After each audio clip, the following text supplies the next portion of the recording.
Hello everybody, welcome back to West Coast Weekend, the marathon showcasing speedrunning talent of the West Coast. I am your West Coast host, SmoothOperative, and we are all set up for the next run, Kingdom Hearts 2 Final Mix. Joining me now is speedrunner Ninten866, as well as some friends. Hi Ninten, how are you doing? How's everybody doing? Hi, I'm doing good. So today we're doing critical mode any %, which is just the hardest difficulty of the game. And I'm joined by CrunchieKimochi and DaMidget. Hello. Welcome. So what do we have planned here today? We're going to be starting the run. You've been practicing? Yeah, I've been practicing. I made sure that I got some runs in. All right. Well, whenever you are ready, Ninten, we can start the timer if you give us the countdown. All right, I'm ready now. So Sure. 3, 2, 1, go. Good luck. Thank you. All right. So for the first 15 minutes here, we have kind of the tutorial section of the game. We call it Roxas section. Midget, if you want to go into more detail about what happens here. Alright, so we've got this character, Roxas. Really the game's just going to be telling you sort of just like the basic controls, teaching about some enemies, and just giving you the basic setup of how you're going to need to play the game. Now what's going to happen here is we have this tutorial fight. What's going to be happening here in terms of speedrun is we make sure we hit this guy, Cypher, in a certain way so that he only attacks a certain number of times. The reason why we do that is because enemies in this game, they choose what they do based on what previous enemies have done. And we're setting up to make sure this next enemy, this Dusk that we're following here, does a certain attack pattern so that we can get through this section as fast as possible. So that's why we did specific combos on Cypher to set up this Dusk. We also picked up the strength bet earlier because +1 strength makes a huge difference in Roxas' world. Yeah. Absolutely. Strength is very important. Whenever we have an option of like magic or defense or strength, we're pretty much just going to go for strength because we just want to kill things faster. We have ways of not dying, so the defense stats, they don't really matter as much. So as you'll see there, Ninten actually got killed at the start of that fight. We set that up by attacking Cypher in a particular way. A lot of the fights in this game, you can just die and the game will progress. So whenever that's faster, we will be doing that. Yep. And also to go over like what Crunchy mentioned. So like earlier on in the categories, we used to like more prioritize defense and like get armor and stuff throughout the run. But nowadays, we've gotten a lot better at surviving the game, and now runs are more about like just really small optimizations than they are about surviving fights. So now things are pretty risky. I might have a couple of deaths in a run because it's really, really easy to die in critical mode. But yeah, and then I just got done with mail delivery. A lot of people tend to think that you have to do a lot of jobs right there to progress the game because I think they ask you to get a lot of money, but you only have to do one. The only thing you get for doing more jobs is like an AP up, I think. You get +2 AP. Yeah. Collecting 2,000 money, which takes a long time. Yeah. That's a lot of money. Alright. This Dusk fight right here, we can't actually kill it. We just have to hit it 10 times. That Dusk is also manipulated based off the first Dusk.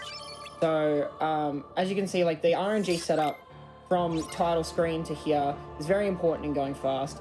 But once we start getting multiple enemies on the screen, which is pretty much this fight here, all the manipulation goes out the window. We can't really control what all those enemies on the screen do. Generally, a lot of enemies will still have set patterns though. So particularly bosses will have set patterns most of the time. So we can follow those and devise the best strategy to beat them.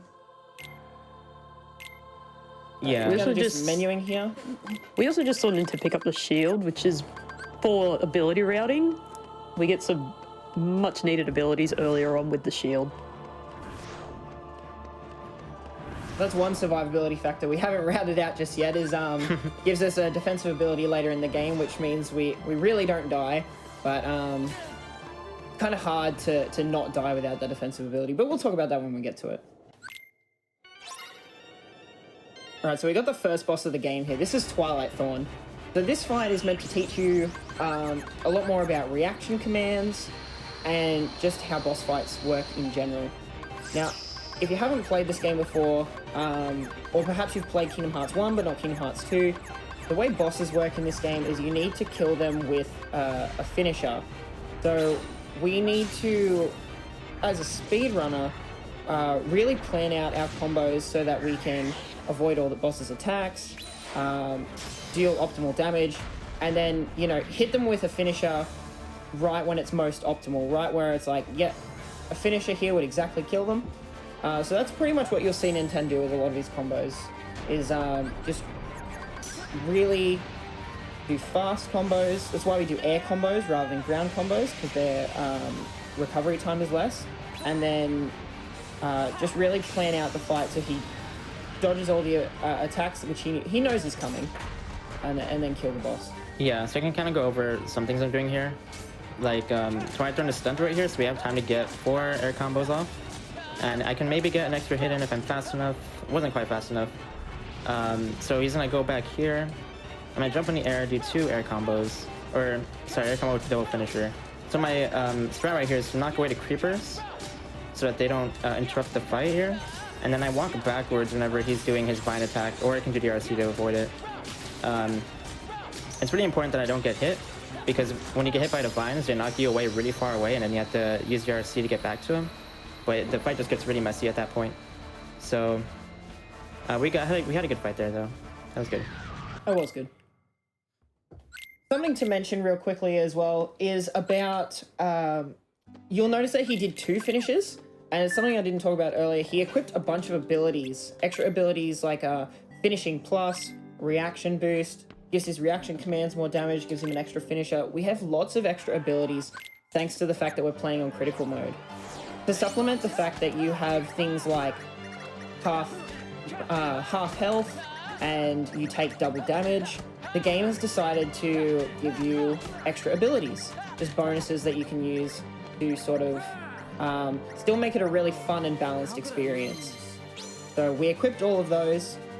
You'll see one showing up here. The draw ability lets us collect these orbs really easily. Also, the thing about critical mode is damage output. It's set at 1.25 times the normal rate, which sort of makes it a bit more of an interesting experience than standard mode or proud mode, because those categories can get really grindy sometimes with how much damage you don't do. The main thing to take note of here, though, is double damage taken. So you will see Ninten get either 1 or 2 shot by pretty much everything in the game. Yep, so we just got a couple more dusts right here. The main goal of those struggle fights is just to finish it as fast as possible, because they end when you get 200 orbs. And now we're leading into Axel fight. Axel gets staggered really easily, so he's pretty easy to take care of if you can dodge him. The really cool thing about this fight is we know that after doing 3 full combos, he is going to retaliate. So you'll see what happened there was after the 3rd combo, Ninten went straight into a guard, right? Because we knew that attack was coming. That's a feature of this game that we call revenge value. With certain enemies, certain bosses, once they hit a certain number of hits taken, they will hit us back. And by knowing that about all the different bosses, we can plan our strategy around that to dodge their attacks or guard their attacks and retaliate in the most optimal way. Yeah, we just lost the sets of them because when you lose to him, you get the medal, which is actually better than the champion's belt for the crit run. Yeah, because it gives you plus 1 strength. The champion's belt is like okay as a defensive armor. It gives you like 20% resistance on everything, I think. But the medal is makes a big difference in the upcoming fights here. To give you an example of how much that 1 strength actually matters, We do have a fight coming up in a second. It's Roxas's Shadow. I believe normally without the medal, it takes like 5 or 6 full combos to actually beat him. Whereas with the medal, it only takes 4 full combos. So it takes out like a full combo worth of hits to actually beat him from just 1 extra strength. Yeah, I didn't actually know the amount of combos it takes, but yeah, I just know it does. You do a lot less hits with the medal. So right here, I'm actually gonna do. I'm gonna try to do air combos on the BBs here. It tends to be faster this way, but it's pretty hard to combo these things. See, I whipped right there, but it usually is faster this way. So this was okay. I kind of messed up at the ending, but it's fine. You gotta be careful with them because Vivi will always attack after jumping. Yeah, they do like a side hop and then go into the spiral attack in the air. They always do that whenever they spawn. So at least we know what they're gonna do. And then we just want to catch them before their attack or right after it.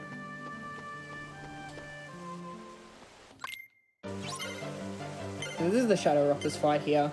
So we're pretty much just going to try and keep him stunned the whole time after this hit. So air combos in the corner. Normally Roxas's air finisher, you'll see we avoid doing that on a lot of enemies because it knocks them away very far. And we don't want to go chasing enemies around the map. But luckily we can sort of stun lock him in the corner there where he won't move.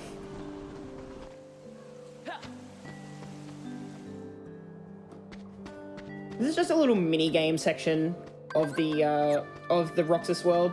So you're just doing a bunch of tasks, checking out a bunch of hidden wonders of Twilight Town, as the game describes it. There's not too much to really say about this mini game. You just have to press triangle whenever you would jump over the garbage bins, trash cans for the Americans.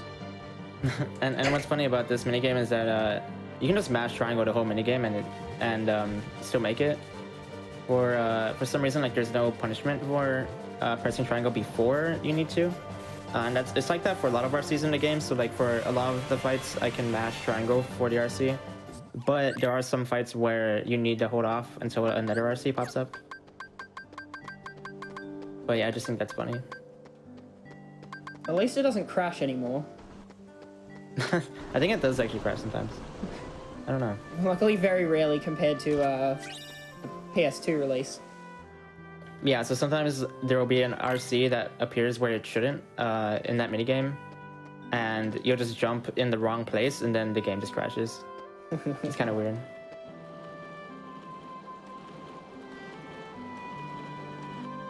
We're just heading back to the woods now, or the mansion. Usually in Roxas Road, you're either going to the mansion or you're going to the station. A lot of these sections, it's all about optimizing your movement. Because we don't have a whole lot of movement options right now, it's just cutting corners or grabbing skateboards when we can. Just to save those few seconds here and there. It can really add up over a 3-hour run. Oh yeah, movement in this game is actually pretty important. If you're, like you can shave a lot of time off just from having optimal movement everywhere. Okay, so you can see here in this fight, Ninten's not using finishes right until the end where he's going to kill off the enemy. That's because, as I said before, Roxas's finishes tend to shoot enemies way off across the map. Very nice to catch that assassin there before he would go underground. A few different enemies in this game have invincibility frames because they can go underground or do some sort of move where they become invincible. That real spiky guy back there is one of those. He can go underground where you can't hit him. And it just takes a lot of time waiting for him to actually come back up because then it's up to the enemy when he wants to do that. He can also randomly explode on you if he feels like it. Yeah, that attack is... He has like a explode attack that should destroy him as well, but you lose out on the EXP. But that doesn't happen unless they're like maybe below half HP. I'm not quite sure when. But they aren't gonna do that unless you already hit them first. I'm just not sure what causes it. It tends to You have to- happen when you stagger them and then they go underground. I think it's below half HP. Yeah. We just went to Namine's room to get something for this room. I don't remember. A sketchbook. We pick up Namine's sketches so Roxas can draw it on this table to get into the basement. Right. Imagine not watching the cutscenes. Look, there's I've a watched story them. to this game. I don't remember it. The cutscenes in this world in particular are actually like 3 hours long. Like actually that long. It's crazy. There's a lot of cutscenes in this world. Alright, so you can see in this fight, there's a lot of dusks. Every time we use this this reaction command, the reversal, they sort of get confused and don't know what to do. So we try and not use finishes and then use that reversal to really keep them just stuck in place and try and hit multiple enemies at once. Very nice fight. See, I think he would have exploded on you there. Yeah, if he you was had probably have let gonna do him. He was gearing up to do it. Come here, I'll make it all stop. And now we can dual wield. Who? Two? I'm basically Excellent. just hitting his ribbons by you. Yeah, except Wanna go that's over it? pretty simple. Yeah, so You pretty much just walk around him for the first attack and do some ground combos, some air combos. yeah. Sorry. Do I the had- reaction command and then do some more air combos and the fight finishes. You could actually That was see in that splits in the fight the corner. difference of reaction boost. The game says it makes a 20% difference, but it actually does like twice as much damage in critical mode as on other modes. I don't know why. Oh, is in that true? Particular fight. Yeah, it does like twice as much damage in that particular fight. It's crazy. So right here we've got a bit our first like main menu as Sora, where we have other party members. We take all their items because we don't want them using them when they shouldn't. Particularly, we took their potions because we want to die in a lot of fights. We don't want them healing us. And also the ether, because ether's actually become really important later on once we start stocking up on magic abilities. Yep, and I also put them the party attack. If you want to go over that, Crunchy. A party attack just means that they attack something Sora isn't targeting. There's a couple of different things you can set them to, but I'm assuming the party attack is just so you can die quickly. Well, it's for the fights after. Sora attack would be if I want to die quickly. So Sora attack is when they don't attack at all, and that's like optimal for if you want to death abuse. But party attack, I just skipping a menu because I don't want to set them to Sora attack and then put them back to party right after. But they usually don't mess around too much. Like Donald Thunder can really stop the shadows from killing me. So right here, I just need one more hit. Ooh, he okay, I'm just gonna end the fight. I got kind of unlucky there. That's the downside of putting him on party attack. Usually, like I used to put down a Sora attack so he wouldn't do that, but I just kind of risk it now. Free EXP.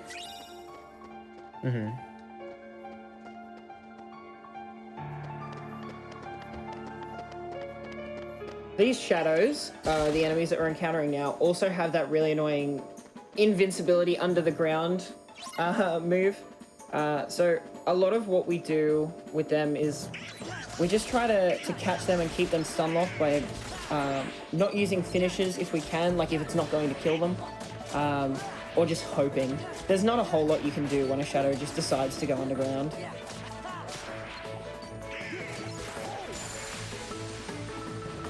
Yeah, It's a nice clean fight. I wasn't sure if you went over it, but when they go underground, they have like one frame sometimes that they'll pop up and then they'll go back down. So later on we have abilities to catch them when they go up, even for the one frame. But if I time my Keyblade swing good enough, I can kind of catch them, even if they are going to go back underground, and that's what I want. But it's really hard to time it that way. You'll see in this fight just here, we've got a new enemy, the Soldier. Now, you'll see that Ninten hits him specifically 3 times and then stops. That's because once you hit this enemy 3 times, they will do that reaction command, the Cyclone that Ninten did. And if you can position that correctly and get lucky enough that they give you the reaction command instead of one other ability that they can do, you can clean up 3 guys at once in that fight. It makes it really fast. I think just like an ice cream truck outside my window. I've never heard an ice cream Who truck wants before. ice It's so cream? Dude, is it sea salt ice cream? weird. Yeah, I think so. I had to. No, it's Sky Sugar ice cream. I don't know what that is. So Sora just got some new clothes. He also got Valor Form, which is very useful for movement tech for the start of the run. Valor just moves faster. He also has a lunge attack that just pretty much forces him to go forward a bit faster.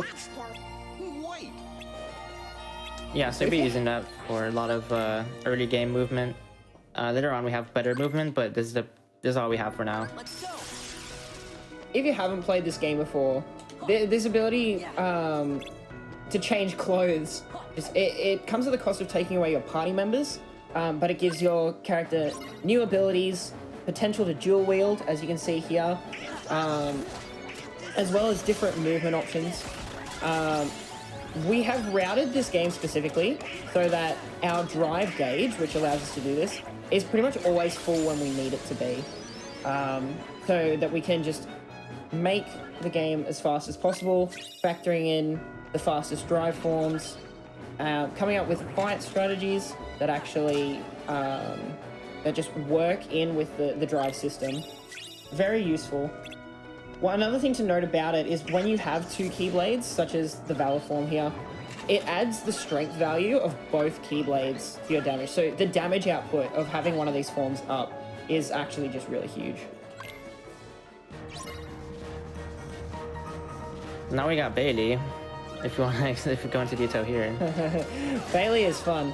So this fight, your party members are taken away and you're given a sub-party member. I don't really know how the game would describe it. But we've got Leon here.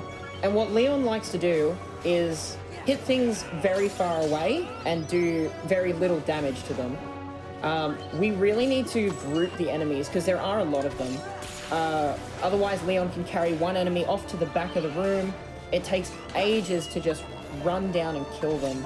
So what we're trying to do here is we get to these samurais, we guard them, they give us this reaction command, which, thanks to reaction boost, just does a ton of damage.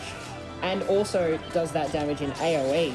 So we can clear out a lot of the enemies at the same time. We want to mostly focus on the creepers, the really small enemies there, because this last wave won't spawn until all the creepers are defeated. So we really focus on those creepers to get the last enemies to spawn, and then just try and get multi-hits as much as possible. That was a really nice fight. Controlled that really well. It was a very fast fight. Yeah, I got kind of bad luck because the samurai all separated. I didn't get many kills from the dual stances. That's what you usually want to get everything in the fight. Because sometimes you can kill like the entire Bailey with just one dual stance. But regardless though, it worked out okay. And now we have an auto-scroller. Yeah. So usually during GDQ runs, we would sing Disney songs during this, but we didn't really prepare any Disney songs. So I'll just ask everyone, what is your favorite Disney song? We need chat interaction here. Wait, I want to know yours too, though, Midget. Oh, you want to know mine? Yeah. Oh, Part of Your World from The Little Mermaid. Easily. Mine is your favorite. Why Should I Worry from Oliver and Company. Okay, what about top 3 then? Well, Part of Your World, Into the Unknown. Gosh, so hard to then pick another one. I've only ever thought of 2. What about you, Crunchy? Zero to Hero from Hercules. That's a good one. And probably just Can't Wait to Be King. That is a good one. the chat is a very big fan of I'll make a man out of you from Mulan. That seems to be the majority of chat. Really? Yeah. Hercules Is that very just because popular. we're going into Land of Dragons? It could be the sign. Guys, we're going into the world. Mine, I think. I shouldn't have asked this question because now I can't think of any. I think my favorite is like, I really like How Far I'll Go from Moana. Great song. That's probably my favorite. I like Let It Go. That might be second, and then third. Honestly, I'll make a Mana Out of You is a good pick too. Someone in chat mentioned Go the Distance. That Oh, is that's an a amazing good song. That was an amazing song. You've mentioned Frozen, so I had to say Into the Unknown is a very good song in my opinion. That Yeah. was in my top 3, Crunchy. It's a you- great do you have song. a third? It's such You a have a good third? song. Do I have a third? Well, I've been reminded of Go the Distance. Okay. So I'm gonna have Your that as number Welcome three. is also a great song. Oh yeah, I forgot about that. Alright, first going mission over. We have a bunch of those to do, but don't worry, once we get to about halfway through the game, then we don't have to worry about them for a while. Now we're going into Land of Dragons. This is the Mulan world. Lots of cool movement tech in this world, lots of cool enemy fights, particularly a lot of crowd control that we have to work on. So you'll get to see some cool stuff in this world. And the tutorial skip just there. Oh yeah, that's something to mention. Right there, so throughout the first few worlds of this game, we get tutorials whenever we go into the menu. What we actually did there was we manually brought up a tutorial screen. And for some reason doing that sets off a check in the game saying, okay, they've done the tutorial, they don't need this one later. It's a small optimization, but you get to see only 2 tutorial screens instead of 5 tutorial screens. So saves quite a few seconds.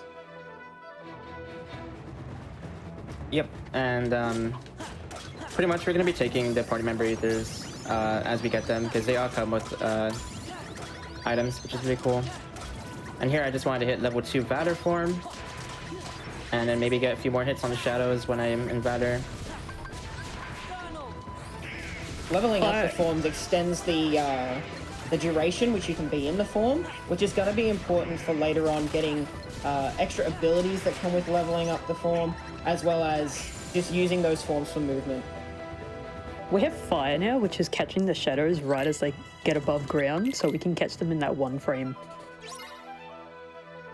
Right, so now the shadows aren't as bad to deal with, especially because it's like an AoE attack. And then I want Donald to hopefully thunder them when they're above. But sometimes he just doesn't want to use thunder, even though he's a mage. He just attacked with his staff. Which is what I Bonks don't them want on the to do. head. The real scary enemies in this world is these big guys called the Assault Riders. We have to stagger them at a particular time. Otherwise, they just, I guess, have super armor for while we're hitting them. So timing and knowing your enemy patterns is really important for this speedrun. They also can deal like 90% of your health in one move. So very scary if you've already been hit during the fight. Also to go over what super armor is, basically just that when you do like any regular hit towards them, they don't get staggered, so they'll just keep doing whatever they're doing as if you're not attacking them. But if they have, but if you do a finisher, usually it knocks them out of super armor. And we know we're on the hardest spawn here, so I was able to get them all right there. They're usually around the same general area, the shadows. You can go ahead, Midget. Oh, I was just gonna say that we go into Valor form at the end of this fight because for movement, you can see how much faster Sora runs, as was mentioned earlier. Because like you may normally think, oh, why would we, you know, waste a drive gauge when we've just finished the missions? We move so much faster. We kill these enemies a lot faster as well. Because we need to make our way up this mountain, and some of these enemies, if not dealt with quickly, can just get out of hand, and when you take double damage, it becomes really scary. Ooh, Assault Rider spawn. That's alright, we hit him. Yeah, it should be consistent every time. The Nightwalkers are like not fast enough to keep up if you do that quick enough. So you shouldn't be able to get hit during DRC, and it also knocks all the enemies around Sora like away, it staggers them so they can't do anything. But it can be scary. If you get hit there, it's really bad. It's hard to recover it. This cave fight here has a couple of Assault Riders, but a lot of shadows. Now, even though they're one of the most basic enemies in the game, just the sheer number of them in this fight can be scary. Luckily, Fire, being an AoE move, is very good at just killing them all while they're stacked up on top of us. But if you start getting stun locked by some of these shadows, they kill you in 3 hits. So it can be quite scary. Ninten's luckily done a great job of crowd controlling here. Now we just need to deal with the last 2 Assault Riders. Yeah, I've died there a lot more than I would have liked before because like I just want to spam fire and hopefully get them all, and then if I won't be in critical HP, so my HP bar will look like I'm okay to survive, but then the shadow will get me and I'll die. So they're really hard to deal with.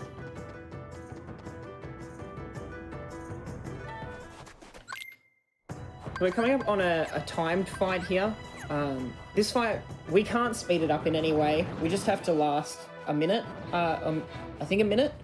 The goal of this fight is going to be experience. So we've routed the experience points in the speedrun very particularly so that we hit strength increases at particular times.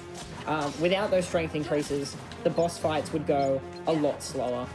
So right here, we want to try and hit a certain amount away from level 10, so that we hit level 10, which is a strength increase, before the boss of this world. So pretty much just going to try and use the RCs, get tons of kills, tons of experience, and ideally not die. Yep, so I'm trying to hit 126 EXP to level 10, I believe. And the bolt towers give a lot of EXP, so we're trying to focus down those. I love that you know the exact number. Just makes me yeah, I know happy. it for like everything now. Good. I've always been trying to tell Ninten when he's doing runs, it's exactly this much experience to the next level. That's what you need to be. And he's finally Good doing it so experience. Yeah, I just barely got that. If you don't get enough, it's fine because you will kill Nightwalkers during the boss fight. And that can level you up, but it's a lot riskier that way. It's just, I prefer hitting it here. Or I prefer getting the EXP there. Let's go. Yeah. Any Using amount of Vada here. experience you can get ahead is just really nice. Yeah, for sure. And using Vada here really quickly just for the movement, because the drive load is actually really, really fast in this game. We haven't mentioned many PS4 differences. You want to go over that, Midget? Yeah, so as you guys know, we're playing this on the PlayStation 4 as opposed to the original release on PlayStation 2. The main differences being load times in terms of speedrunning. So the world loads, that's the reason we went to the world map there as well and warped into a different save point. Normally, what we used to do if we had longer loads was actually just walk down the mountain. But because of the PlayStation 4's quicker loads, we can just warp to different places, and it's quicker with those load screens than actually walking to where we want to go. The drive forms, they load in quicker, which can sometimes be scary if you want to keep a boss staggered for a certain amount of time, or if you want the invincibility that it gives you for a certain amount of time. But mostly that doesn't matter. What else? I guess the main thing is it's in English. The original was in Japanese only. But we can talk about a lot more of those differences later. Right now we have the Shan Yu fight. What we want to do in this fight is parry him. Parrying him gives us this reaction command, which does a ton of damage. It shoots him far away, but that's okay because Valor will move us back towards him real quick. One annoying thing in this fight is the bird. Any boss fight with extra enemies just adds this element of randomness to it. But you can see the bird's not really affecting us too much right now, and Ninten's doing a really good job of just focusing the boss. Oh, bit of a whiff. We got it. Yeah, I whiffed the finisher right there. Sometimes you can whiff. Like, whiffing happens a lot in this game. It might seem like I'm just mashing my combos out, but sometimes I have to time it, like each hit individually to make sure that I don't whiff, because you can kind of control it that way. But right there, I whiffed. It was fine, though. Now we have another auto-scroller. All right. Someone in chat asked what the loads are like on PS5. As far as we know, they're not that much faster. They are, I've been told they're about a minute faster. So when you compare it to other load differences, like from PS2, PS4, PS3, it's not much compared to that, yeah.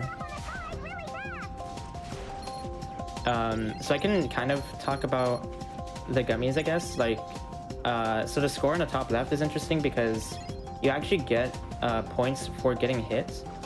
The 3 on the very right there is how many times I got hit. So if I get hit right here, it would go up.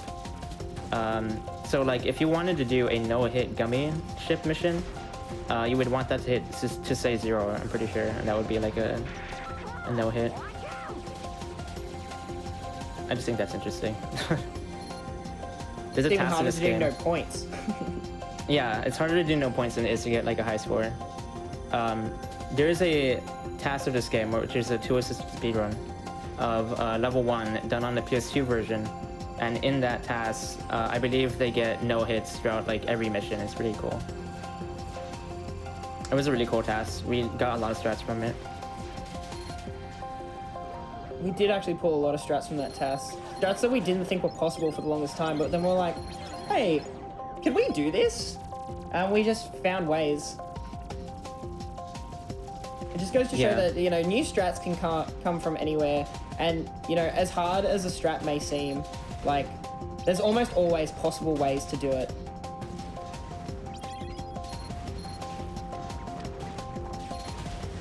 One of the cool things I like about this game as a speedrun is it's not heavy on glitches or sequence breaks or anything like that. It's really about using the tools given to you by the game to beat it as fast as possible. Mixing things together in certain ways to just really fly through the game. And I think that's something that's really interesting. Yeah, it's a very unique speedrun in that sense. I don't think it's really hard to compare like other runs to Kingdom Hearts, which I think is really cool. It makes it really unique. The game is very well built for that. Yeah, and also I think what's really cool about this game is that for the most part, everything is really cool to watch as well as like really hard to do. So like if you see something that looks really cool, it was probably also equally hard to do, and you can kind of tell like how much work is put into like perfecting the strats and everything just from watching the game, as opposed to having to know like the runner is doing something that's like hard to explain to a new viewer of the speedrun. Everything is usually like pretty easy to watch. I'm seeing Even some if it is people in hard to chat. explain, it just looks beautiful. I'm seeing some people in chat crying over PS3 load times for this game. PS3 is great. I don't know what you're talking about. So the PS3 version, I think it added an hour like and a half, no, like about an hour of loads. An hour. Yeah, so. And lots of crashes and lots of things that didn't work. And I speedrun it for a lot of time and I love it and I don't like it. Someone in chat just asked a good question. How surprised are you when people find new strats to save time, even though the game has been out since 2005? I mean, it happens still. There's still strats like every year. The game is forever evolving with the run. Yeah, for sure. I There's think it's a. Sorry, you go. No, I was just gonna say there's some things that we do that are like pretty big time saves in the run that we only discovered like this year. I think it's it goes along with a shout out to like just how dedicated and how widespread the Kingdom Hearts community is. Like, so many people have put time and effort into this game to make the run what it is today, and are still doing so.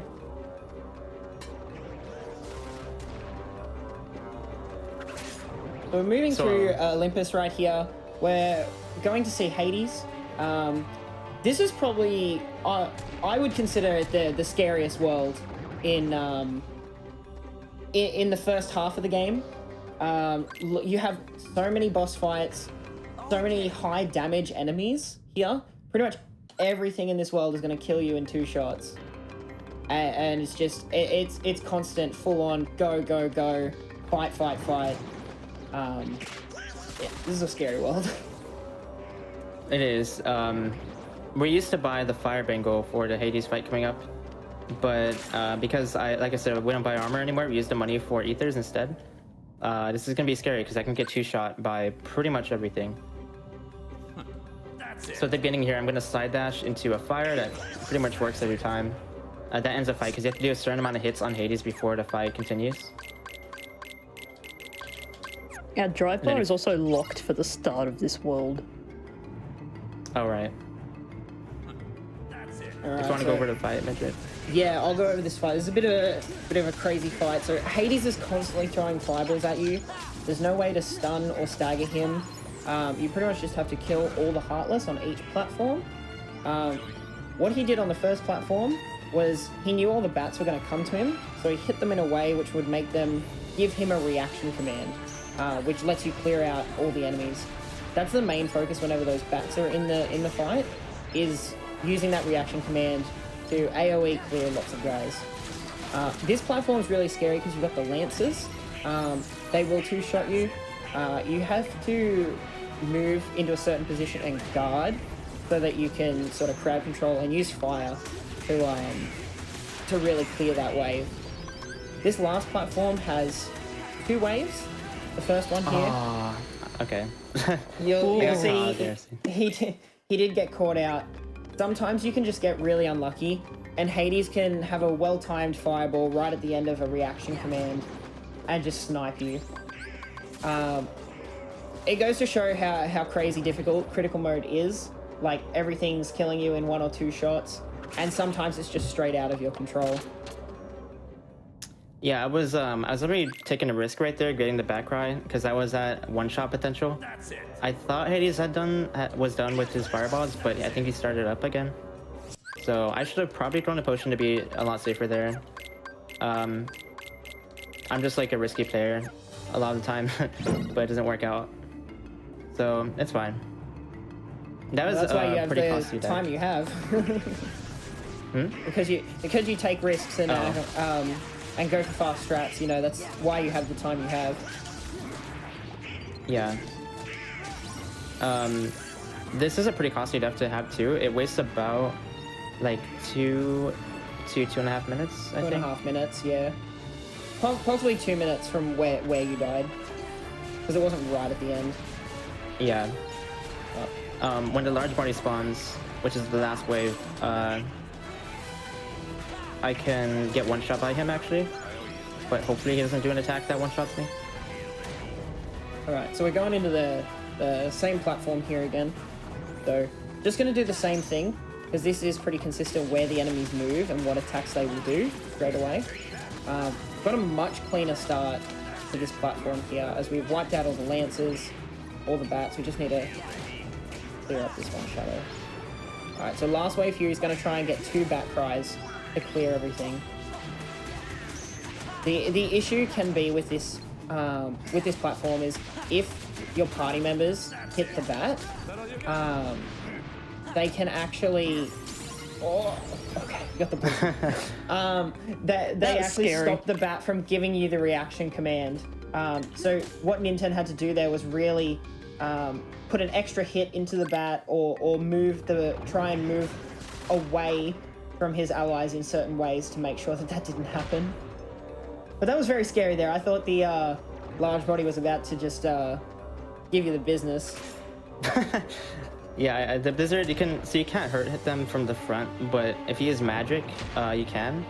So he only had a little bit of HP. I knew he could Blizzard from the front, but it is scary because he was like in his second phase. He was ready to do a one shot.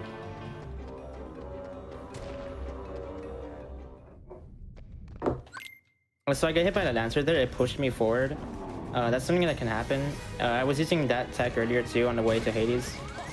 The Lancers like push you really far forward, so you want to be in the air, and it gives you like really good speed. On this Cerberus fight, we actually die on purpose because in certain fights in this game, Mickey Mouse can show up right here. He's guaranteed to happen the first time you die in a fight that he can show up in. So the death before did not matter in affecting whether Mickey would show up here. And the reason we use Mickey here is because Mickey's damage output, especially with his Pearl ability, is just insane. It's way faster than using Sora, and Mickey just heals Sora in the end. Mickey unfortunately can't kill Cerberus, so we just have to make sure we get Sora up and just use a Blizzard to finish him off. Cerberus is a really scary fight otherwise. Cerberus's attacks will all two-shot you, and some of them are quite hard to avoid, like the fireball move that he can do. That's also the last time we see Orin for the rest of the run. Oh yeah, bye, Orin. Never see him again. A lot of the worlds in this game, or pretty much every world in this game has multiple visits. However, not all of them are required to finish the game. Worlds that we are not going to see is the Olympus second visit. We don't see the Space Paranoids second visit. We never see Pride Lands, so I'm sorry, Lion King fans. We won't see Lion Sora today. And Atlantica, we never see. We also never go back to 100 Acre Wood after the first visit. Ah yes, I forgot about 100 Acre Wood. And we never go to Atlantica. But I wanted to sing. No, you didn't. No, I didn't. So this is just a mini game here. We just have to whack a bunch of urns to show Phil that we've gotten stronger. The draw ability from critical mode really helps here. Otherwise, a lot of these orbs we wouldn't be picking up. We pretty much just want to whack all these urns as fast as possible. When the big urn spawns, you can hit that into the little urns to make them give extra points. But because Ninten had already collected so many because of going so fast, he just didn't need to do that. Which is a real nice adaptability thing in this run. Sometimes you just don't need to do some of the things that are available. And recognizing that in the moment and being able to switch up what you're doing at the time is really critical to getting a good time in Kingdom Hearts speedruns. I get it. You said critical. I did not mean to do that. I'm upset. Oh god. We just heard a snippet of music that you like never hear in a speedrun. Because I didn't skip the cutscene. That's how you know you messed that one up. Yeah. So Ninten did a bit of menuing there before, put on some cool little abilities, counter guard and aerial dive. Just neat little combat tricks, as well as used the strength boost. The strength boost is the real important part there. It's the only one that we get in the run, but as we were describing before back in Roxas World, the one strength really matters. Yeah. There's some neat little animation cancels you did there. Oh yeah, I love to do, I call them like a magic canceling. I don't know what we would like, if that really makes sense, but basically like if you do if you start an animation like a magic animation before you're about to land on something, it'll cancel it, even if you like start the animation, and it just looks kind of cool. And actually that would save a little bit of time because Sora has a slight, I guess, reset animation when he lands. Yeah. This is Demix. He's completely RNG. Pretty much. We have no control over where any of those water clones go. 45 is like average, I get that pretty often. It's better than a 39.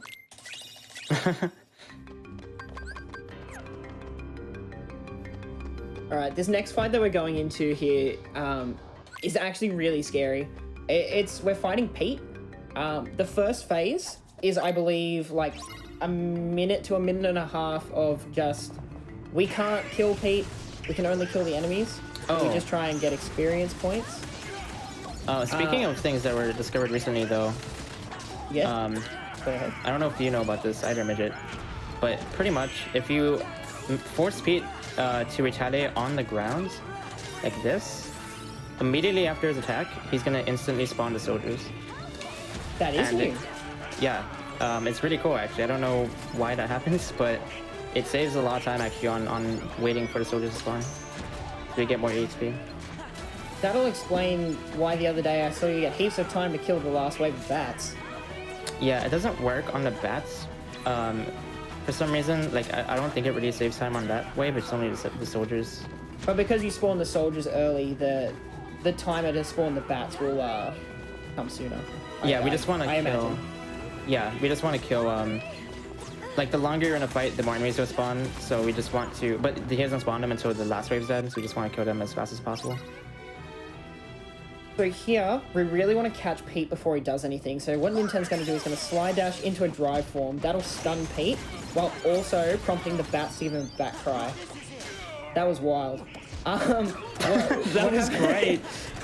That was perfect. So what happened there, he then used the bat cry, killed all the extra enemies, which would normally cause him a lot of grief in the fight, especially the ghosts. And he was able to just stun lock Pete right up until the end. The crazy thing about Valor Form in this fight is when you combine Valor Form with the Bat Cry, it actually does an insane amount of damage because of the extra strength that your second Keyblade adds, because that increases the damage of the reaction command. So right here, we're straight into another fight. No stops, no breaks. This is Hydra. So right here, you'll see Nintendo using Trinity Limit. And to explain how that works, if you guys are unaware, the first 3 parts that you can do don't do damage, but they build up hits. So when you use the finisher, the number of hits you built up gets dealt all at once. Really useful for Hydra here because his head is so difficult to catch, but the finisher of Trinity Limit will affect pretty much every enemy on the map. He can just track the Hydra's head, deal a lot of hits, and then deal the necessary damage here. And this fight can be really scary once he gets the rest of his heads up. Lots of heads to deal with, lots of dangerous attacks, but luckily you're invincible during Trinity Limit, and we can get all these hits, get all this damage in. Hopefully Oh no, that was such a bad training. Oh, that is a rough Trinity. We've also got the shortest head pattern here. There's a few different head patterns that Hydra can do when he puts his heads down. Hopefully here, with just one more Trinity, we can finish off the Hydra. If you're really lucky, you can actually skip doing this final Trinity. Unfortunately, with the bad head pattern, you know, the dark balls that come during the head pattern, and Trinity's damage being sometimes a little random. It's super random, like especially on this fight. For some reason, you can get from like I got 60 hits there. That's the lowest I've gone in a long time. You can go up all the way up to like 120, like double that. So it's pretty. It has to do with your positioning, but sometimes like your positioning can be bad and it still gets a good Trinity. I think it's just like RNG for the most part. Trinity Limit is just it's a wild and just strange ability in this game.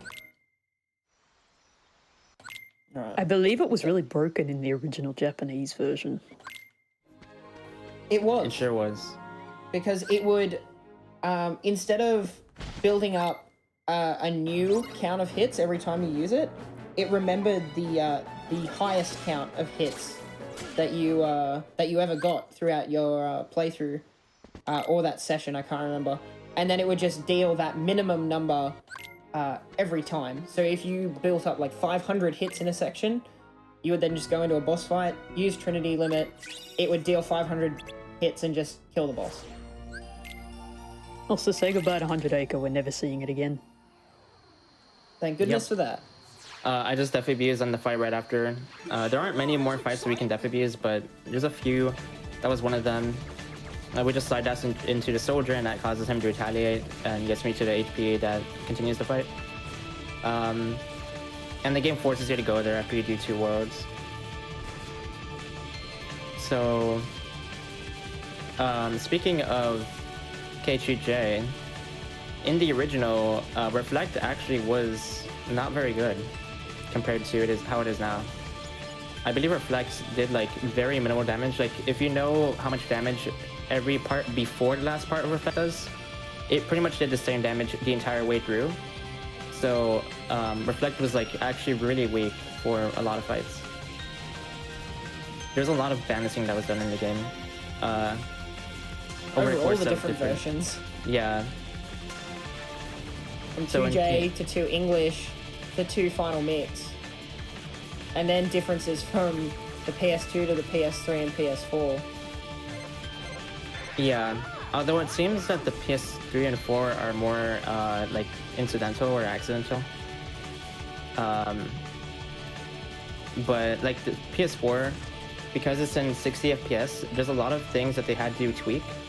And I think we're on patch like 1.5 now, 1.05, because they had to patch it a couple times to fix everything.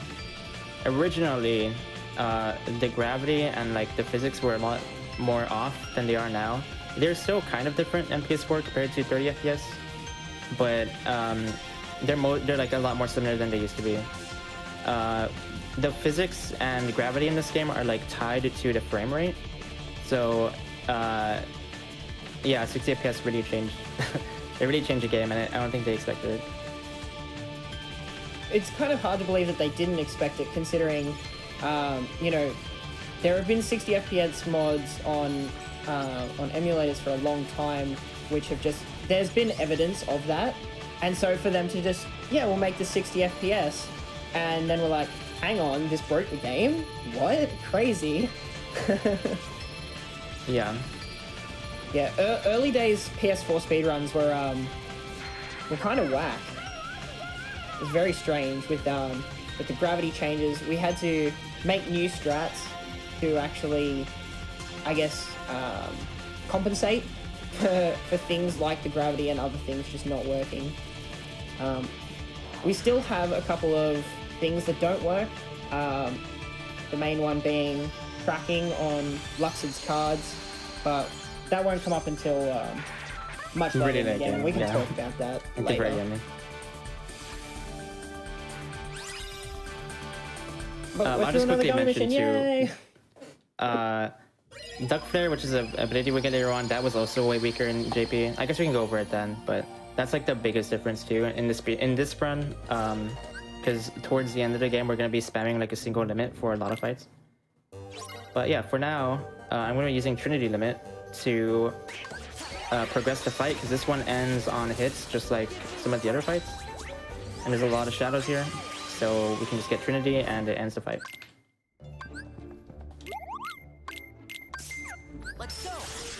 So we bought right there from the shop, we bought a Sardonyx ring.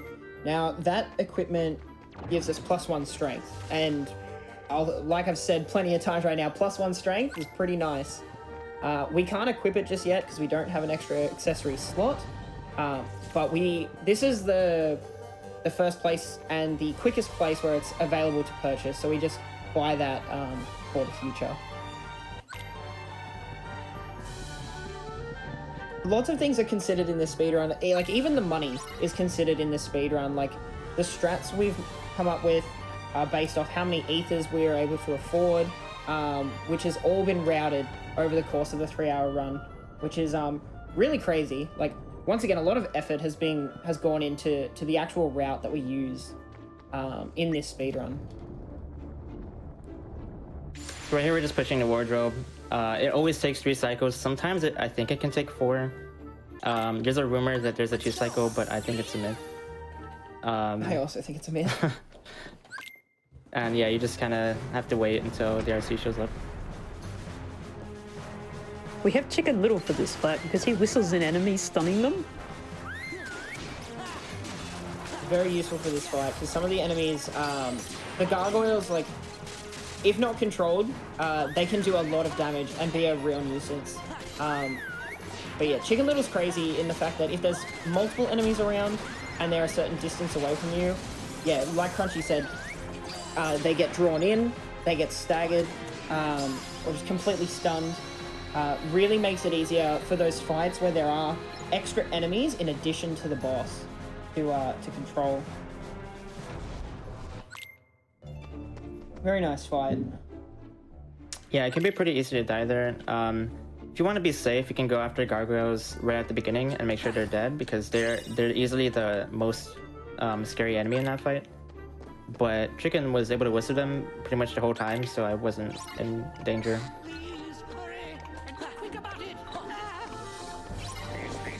So this is just a little mini game. We have to just lead our friends through the castle, lighting these lanterns to clear away the darkness. You have to put out the dark fire and light it with light fire. It's a Guess lot that of makes practice sense. to let them. What were you gonna say? I said, yeah, light. Oh. Yeah, there's not a whole lot to say about this section. No, we just break the boxes. Valor form for movement. I guess one thing to mention, for people who are aware of this game, who have played it before, you're probably wondering, how have you gone so many forms without getting anti-form? It's something I'll mention now because this fight here is pretty simplistic. Well, we could say that for the gummy too. Oh yeah, We have something to talk about. Gummy. Then we can go in more in depth. So right here, I'm just doing an air combo on Beast. I did one let's hit by accident, but it's fine. We just do an air combo in Batter form. No biggie there. Then we'll be taking off Beast's ability for the fight coming up after. And put on Upper Slash, which I'll be using as well. The reason we take off Ferocious Rush is because he pushes enemies really far with that attack, and it just interrupts my combo. So it's really good to have that off. But his other attack is like pretty okay because it does damage. Forgot to put in Goofy earlier, it's fine. We do a lot of Boss save coming up warping here. because it's faster in PS4. It sure is. Right, this boss coming up here has 2 phases. The first one has I forget the name of him, but Oh, whoops. This guy, oops. I got hit by that. So this guy, he goes into different areas of the map to try and attack you. We know where he's going to go though, and by doing particular combos here, we can force him away from the windows, which is the slowest part, and actually deal enough damage to kill him before he goes into the window. That was a really clean fight, except for the getting in. So, yeah.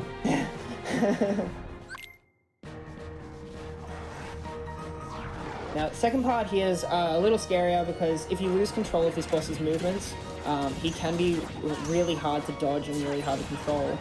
But we use Beast's Limit to before hitting a certain HP gate so that we can keep him stun locked as we pass through that HP gate. Oh no. Controls the fight, and here's something Ninten's just going to have to adapt to and react. Yeah, so I didn't keep him staggered during the limit. I was worried that would happen. I don't know why. I had a gut feeling that was going to happen at the start. We try to keep him staggered with the limit, but sometimes the way that the limit works, like you can just whiff a part of it, and when you end the limit, he'll go straight into his berserk attack where he just like attacks 5 times in a row. So I just had to guard it, and then right after that, I did the upper slash into an air combo. When you do a full air combo on him, he'll do the RC. But instead of doing the RC, we just finished him off because he has really low HP at that point.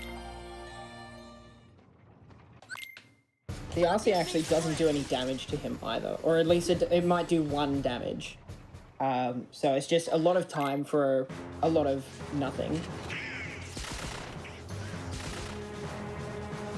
I think isn't there like a lunge thing that does damage? Oh no, that's the other RC. He has like 2 of them. Yeah, it's the other RC where you spin around the pillar.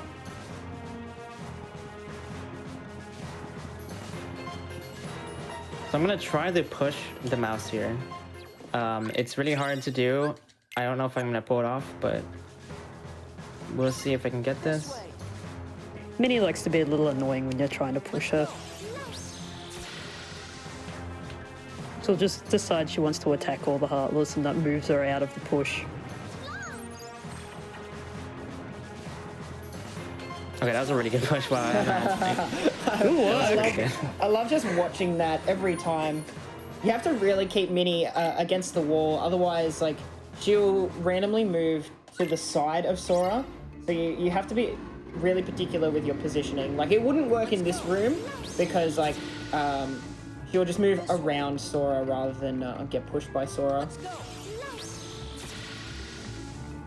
Right here, in this second lot of escorts, what we want to do is kill a certain number of bolt towers to get to a certain amount of XP.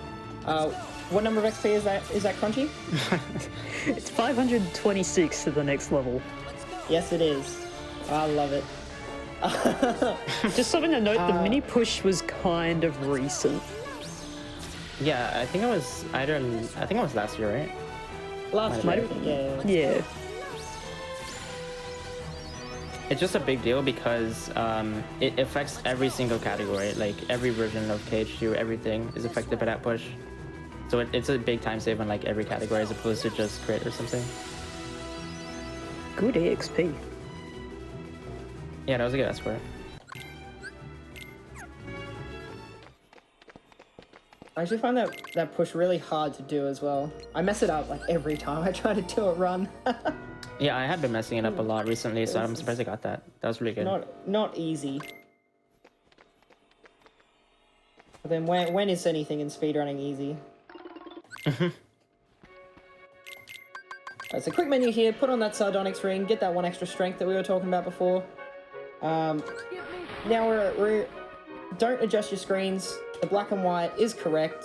That's just what this world does to the game.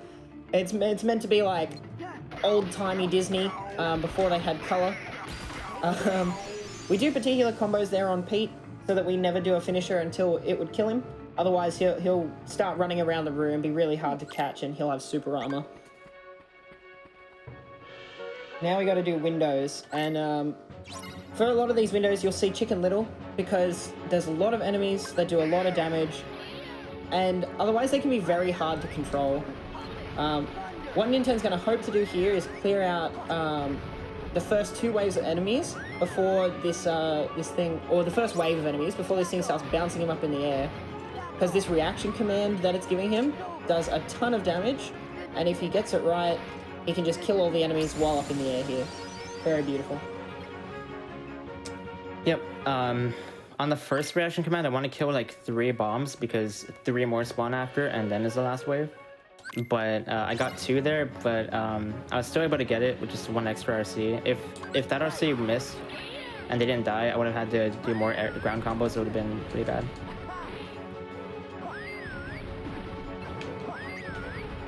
So the neat little trick that we're using here with Chicken Little is the fact that our finisher pushes enemies so far away, just far away enough that Chicken Little is prompted to actually suck all of the enemies in again. Really neat way of just continuing the stun lock and keeping the crowd control up.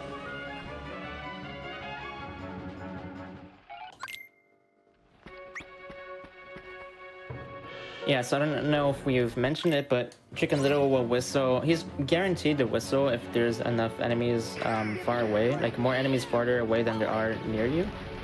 So we just try to manipulate like the way that Chicken Little's positioned and the way I'm positioned, so that he will whistle, like guaranteed. Yeah, if there's too many Neo, I think he starts throwing baseballs. He throws firecrackers, and then Firecrackers. he'll throw a baseball if there's like 1 enemy far away. These cars are the worst if they DM. So these cars have a certain move after a certain HP gate where they will just go invincible, or mostly invincible. I think you can still kill them with some magic, but it's very you can't stagger them out of it. They do lots of damage and just start driving wildly around the map. So Chicken Little is very important there for actually keeping them stun locked as we pass those HP gates. Luckily, that's the only time in the whole run where we see those cars.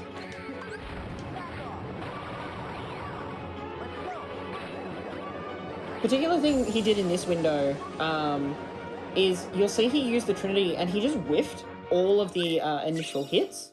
That's because the finisher of Trinity Limit always does a set amount of damage on its own, which is enough to kill all the rapid thrusters in that room. So we don't actually want it to get the extra hits because that'll just extend the amount of time that the limit actually takes to get to that finisher.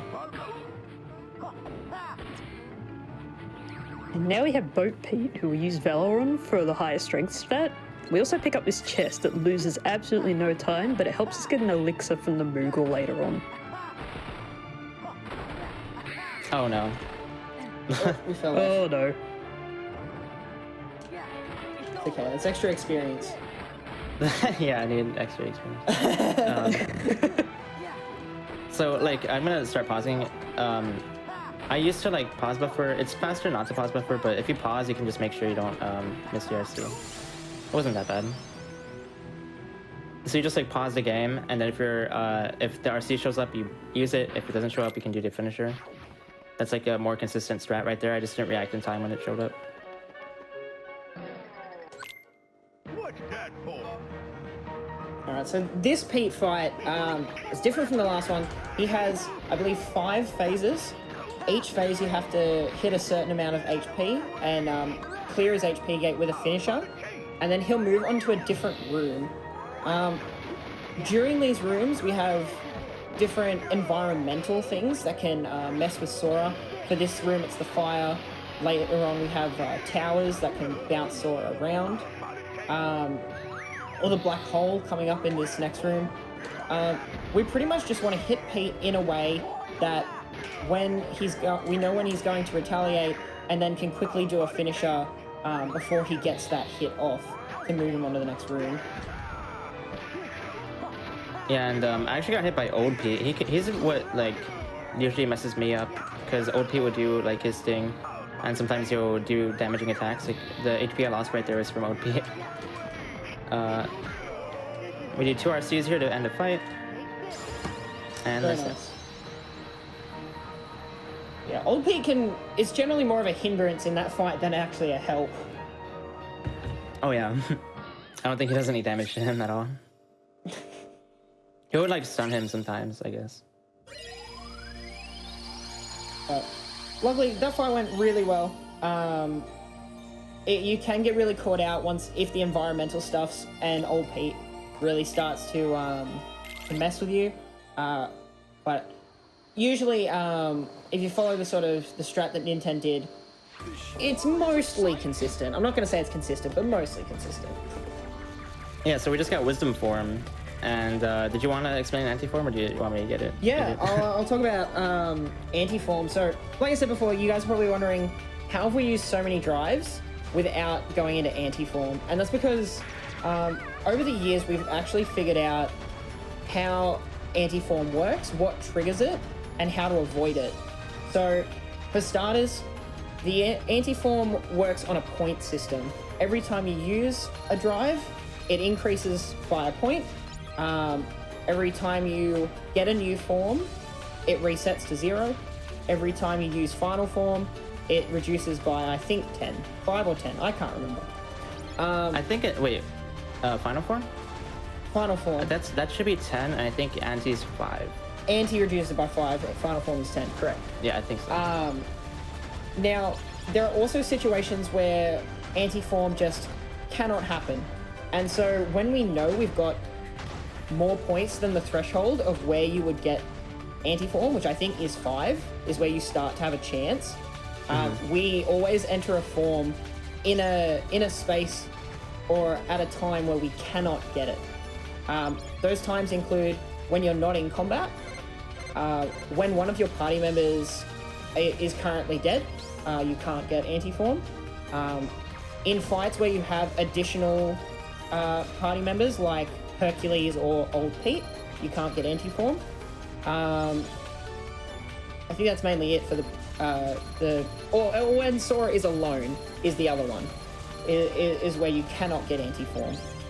So a lot of the times when we need the forms for movement, if we've gotten over the points, like a lot of the times when we use Valor Form, we went into Valor Form in a room where there was no enemies, where we were outside of combat.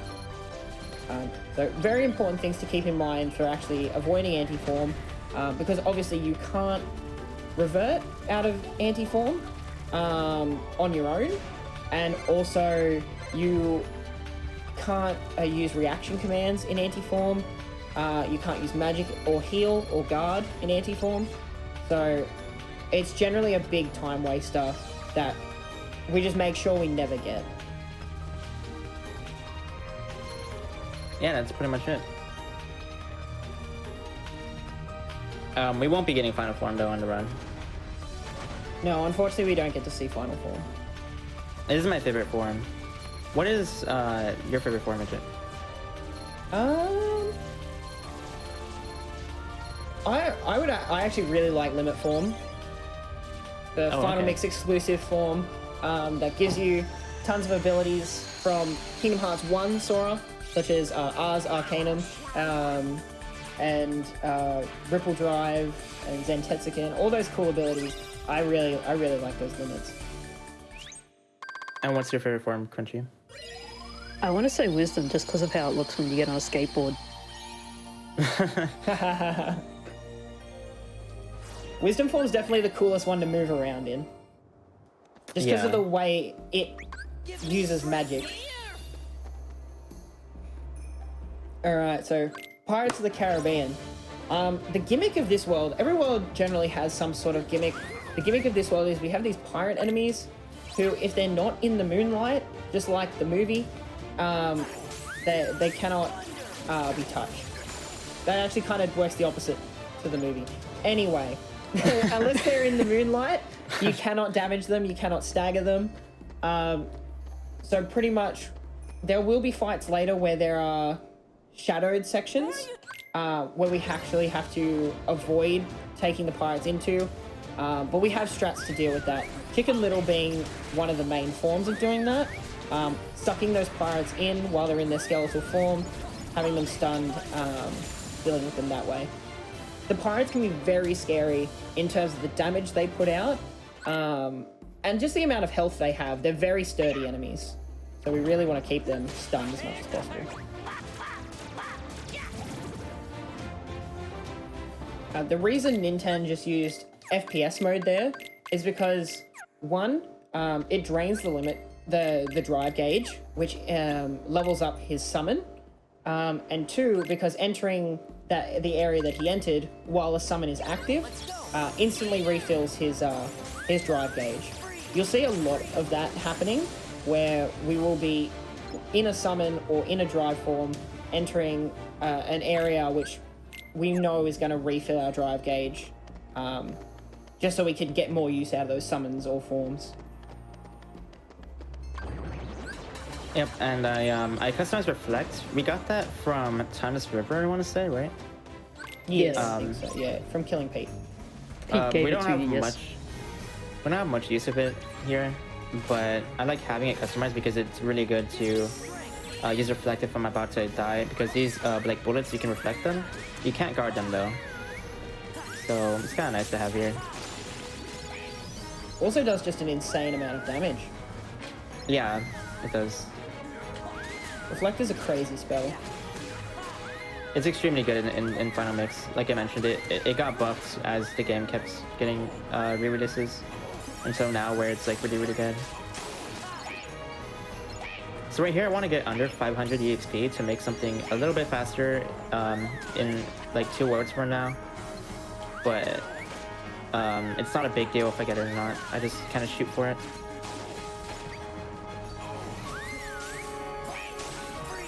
Chicken's scared being a there. little mean. I was at one hit. Okay, yeah, I was really close to dying there, but we're good.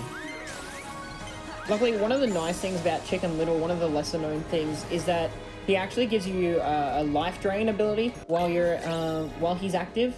So any hits that you do will actually slightly recover your HP, which is very handy. Particular positioning here for this this first little pirate ambush. We want to make sure, like I said earlier, to get them out of the shadows. Oh, that bomb was so close to blowing up and putting him into the shadows. Little scary. I think the blizzard stops it. So this fight here, we run back to the corner so that we can suck in all these pirates. Gonna try and kill them in a particular way so that we spawn other pirates in our blizzard line of sight. That was very nice. The more they run into the shadows, like Chicken Little can't whistle them, we can't damage them. So we make sure we position really particularly so that we can just keep these guys stun locked. Fight's going pretty well so far. 2 rounds of bomb pirates that are kind of come at the end. Oh wow, this never happens to me. Wow. They all got whistled right as they spawned. That was pretty perfect.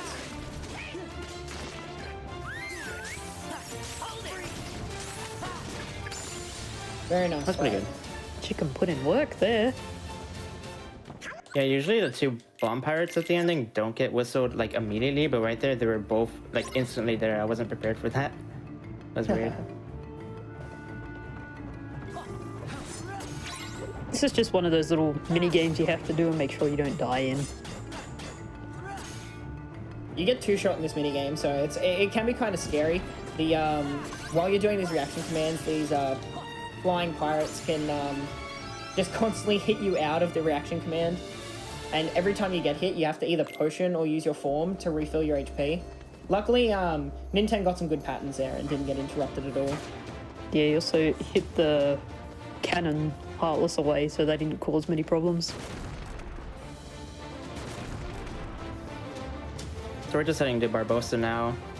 More Vodafone for movement. I'll be using it a little bit on Barbosa, but he has the same properties as the pirates, so he's a pretty easy boss. The thing you'll be seeing mostly here is the use of Blizzard. Blizzard will stun Barbosa, rendering him unable to move, but also does a funny thing with his revenge value. As I mentioned before, when enemies get hit a certain number of times, they will automatically retaliate. Barbosa, every time he gets frozen, that number of hits gets reset. So we can just pretty much keep hitting him. Once he gets unfrozen, we just hit him once and freeze him again. And then he'll never react for the whole fight. The gimmick of that fight is you can't let Jack die, otherwise you lose. Mm-hmm. And if you were paying attention, his HP was like at 1 at one point. It was really low, so if he got so touched, he would have close. been dead. We almost killed Jack.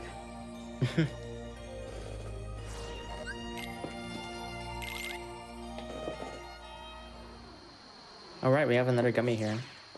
Another thing I guess I can explain just real fast is that if you wanted to get the platinum trophy in this game, you can get all of the missions done pretty easily if you just make a donut ship, which is just a you get like a regular block and you make it's not even a donut, it's more like a rectangle or like a square. You just make like an outer edge of the ship. You only put 1 block on each side, or like you just make a square basically that's 1 block wide, and then because all of the shots in this game go towards the middle of your ship, you won't get touched at all in like pretty much every gummy mission. Sometimes you will, like if there's a really big enemy trying to punch you, but for the most part all of the bullets will just go right through you. And then you can put the guns on the outer edge too, so that they don't get hit, and then you can just get like a really easy high score on every mission. It's not hard to do. Problem is you have to play the gummy missions. Yeah. There's some banging soundtracks though. Oh, it sure does. This mission, like, I always just rock out to this mission when I'm doing runs. It's so good. It's like you're finally through the awful parts of early game, and you just get a break before the next awful part of mid game, and then you just rock out for a little bit. It's great. It sounds like F-Zero to me. I don't know if anyone else feels that way. Oh yeah, this track? Yeah, it does. Yeah. It didn't sound this way in the original. I guess that's another thing we can mention. This game had different music in the remastered. They like made each song in HD, and I think orchestrated it. So this song was like a lot different in the original version. The place you can tell the biggest difference with that is Port Royal, because He's a Pirate sounds quite bad on PS2.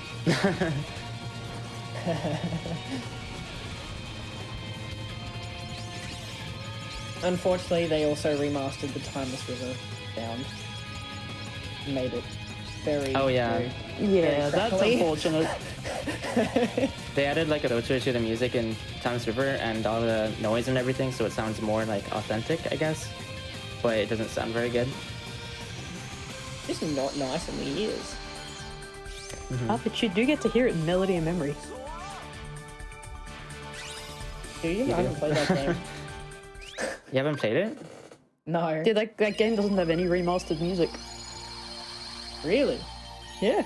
Yeah, That's it's all all the original original. tracks. The same with the skins of like every enemy. If you played that game and you saw the enemies looked kind of weird compared to this version, it's because they used the original skin. Oh, they use the original some color reason. palettes. Yeah. Crazy. Yeah, Death Abuse here. There's another fight we can Death Abuse. The fight's actually really long if you actually fight it out. We bought a bunch of ethers there too. That's the just quickest and most accessible Moogle shop to where we can buy ethers. We also just have a ton of money at this point, so and we don't get too much more from now on. Not until much later in the game. So good place to buy ethers. We stocked up on I think 11. And yeah, we're good to go for magic. Now right here, this is Wisdom Form. Now, Wisdom Form, instead of normally attacking, it shoots. Also changes up how some of your magic works. The most useful part of this form, though, is the movement ability that you can see Ninten using here, the quick run. So when we level this form up to level 3, we get this ability on base Sora. So that's what we're trying to do here. It levels up by killing Heartless. We're killing the number of Heartless required to get this form up to level 3. So we can unlock that quick run. And it'll be our fastest form of movement for the rest of the game. Level 2 just there. Very nice. It's also so just just getting- handy... Sorry, you go. We're just getting level 2 there so that we can use it again in a fight coming up, and then at level 3 is when we get the ability for Sora. It's also just nice that the fact that we have to kill enemies to level that up just really works into the XP routing as well. And it might be hard to tell compared to like Mini, but you can actually push Abu a bit here. Yeah, see, showed up in the air. See, like that doesn't usually happen. If you do it normally, it will show up when he lands. So it kind of saves a little bit, like maybe half a second. But Alright, yeah, Ninten, just you've thankful. convinced me. What?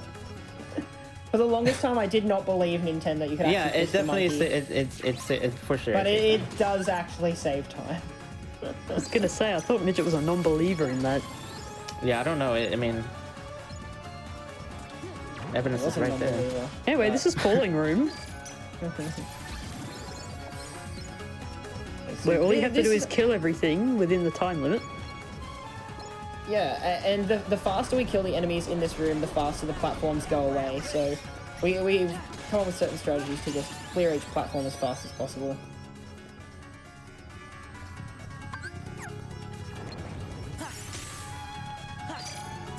So, nice little trick here, using the blizzard on the bandit there causes him to use a move that we can reflect and that we know the timing of. We can just get a little bit of more cheap damage in there. Right here, we're going to use a cool little technique. Just watch this reflect here.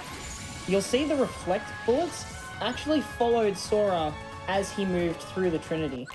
So the cool thing with Reflect is it always stays around Sora's body, so that even if you use the Reflect in one position and then it goes off later on, it'll always go off where Sora is. So we can sort of teleport across the map there and bring the Reflect with us. It's nice. So this little room's pretty scary. There's just lots and lots of little Heartless here. Keeping track of them can sometimes just be difficult just because there is so many. Knowing the patterns of how they work is really important. And but it's also really handy having so many for leveling Wisdom Form, getting it to that level 3. The scariest part is when these bandits show up, and it is such a small room, and they can one-shot you. Luckily, Trinity here is a very handy way of just dealing with them all at once. Hopefully they should all die. Okay. There we go. Yeah, they almost didn't. That was pretty close right there, because one of them... So one of them didn't get caught. Mm-hmm.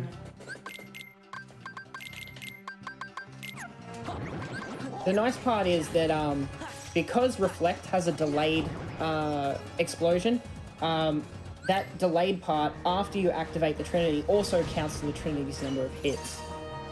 Is neat. So this is the Fire and Ice Law. So straight back into it. This is the cool thing about this game. It's just like, it's action, action, action. Like, apart from the gummy missions, there's not a whole lot of downtime once you reach the mid-game. And these guys, you just have to hit certain HP gates as you go through the fight. They'll then break into the little guys. You have to hit each HP gate with a finisher, which is really easy with Valor Form, because not only does it do extra damage, but pretty much every part of Valor Form is considered a finisher in terms of breaking HP gates and killing bosses. Okay, I was kind of scared there. I was like not sure if I wanted to revive Donald and use another Comet, or if I wanted to keep doing a Flatter combo because I was at low HP for that part. So I could have died if I got touched by anything, but we got through it. Very good. One other thing to mention there, I guess, is that we saw I think it was the first use of Comet. I can't remember if we'd used Comet before, but Donald's Comet limit. So limits in this game, they drain all your MP bar, and then you get to use a special move from either Sora or his party members. And that was Donald's first one, Comet. The great thing about Comet is it has lots of little damage instances that it does really well to clear up the little fire globes and ice cubes that the Lords break into. Because the Lords won't respawn in their next phase until you kill all the little guys. So Comet there being a nice little neat thing. It can AoE hit the Lord that you're fighting whilst also blowing up all of those little guys. Right. Crunchy, do you still have the chat open? Yes, I do. What's up? I want anyone in chat, if you have any questions about the run or anything that you think we didn't quite go over in too much detail, you want to know more about, you can ask that right now, and then during the gummy we can answer it. Yeah, go for it, guys. If you want to know anything at all, like, Crunchy and I are both looking at the chat. During gummy missions, when we have some downtime, we're happy to answer anything. Well, this is the last gummy for a while. Yeah, this is the last one until about like an hour. So get those questions in right now.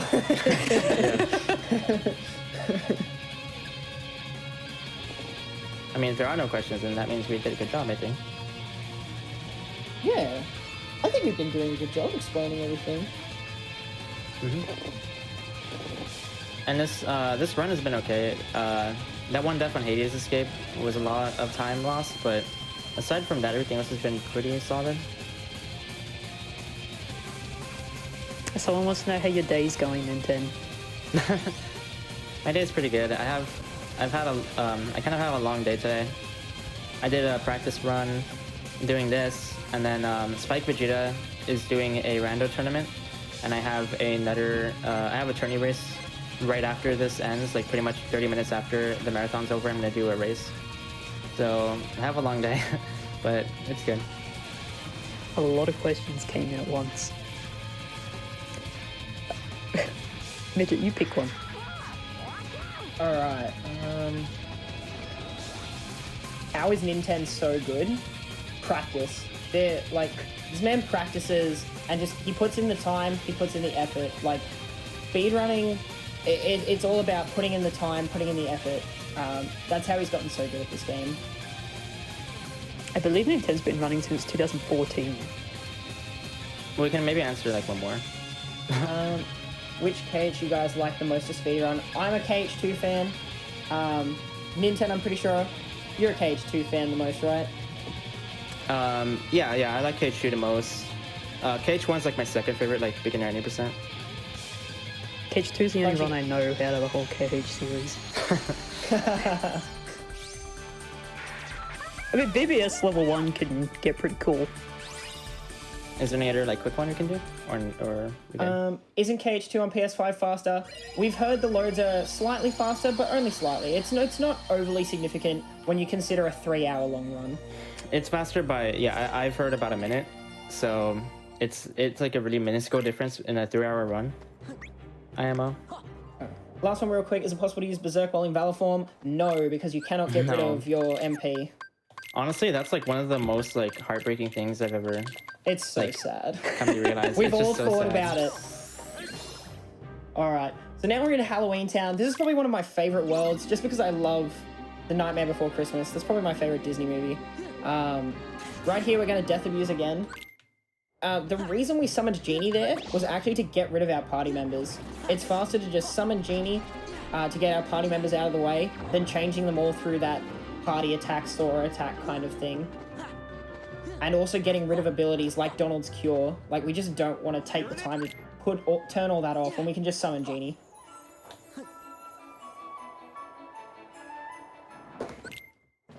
We're about to see Dance Call, which is Jack's limit, and it's one of the most powerful limits in the game.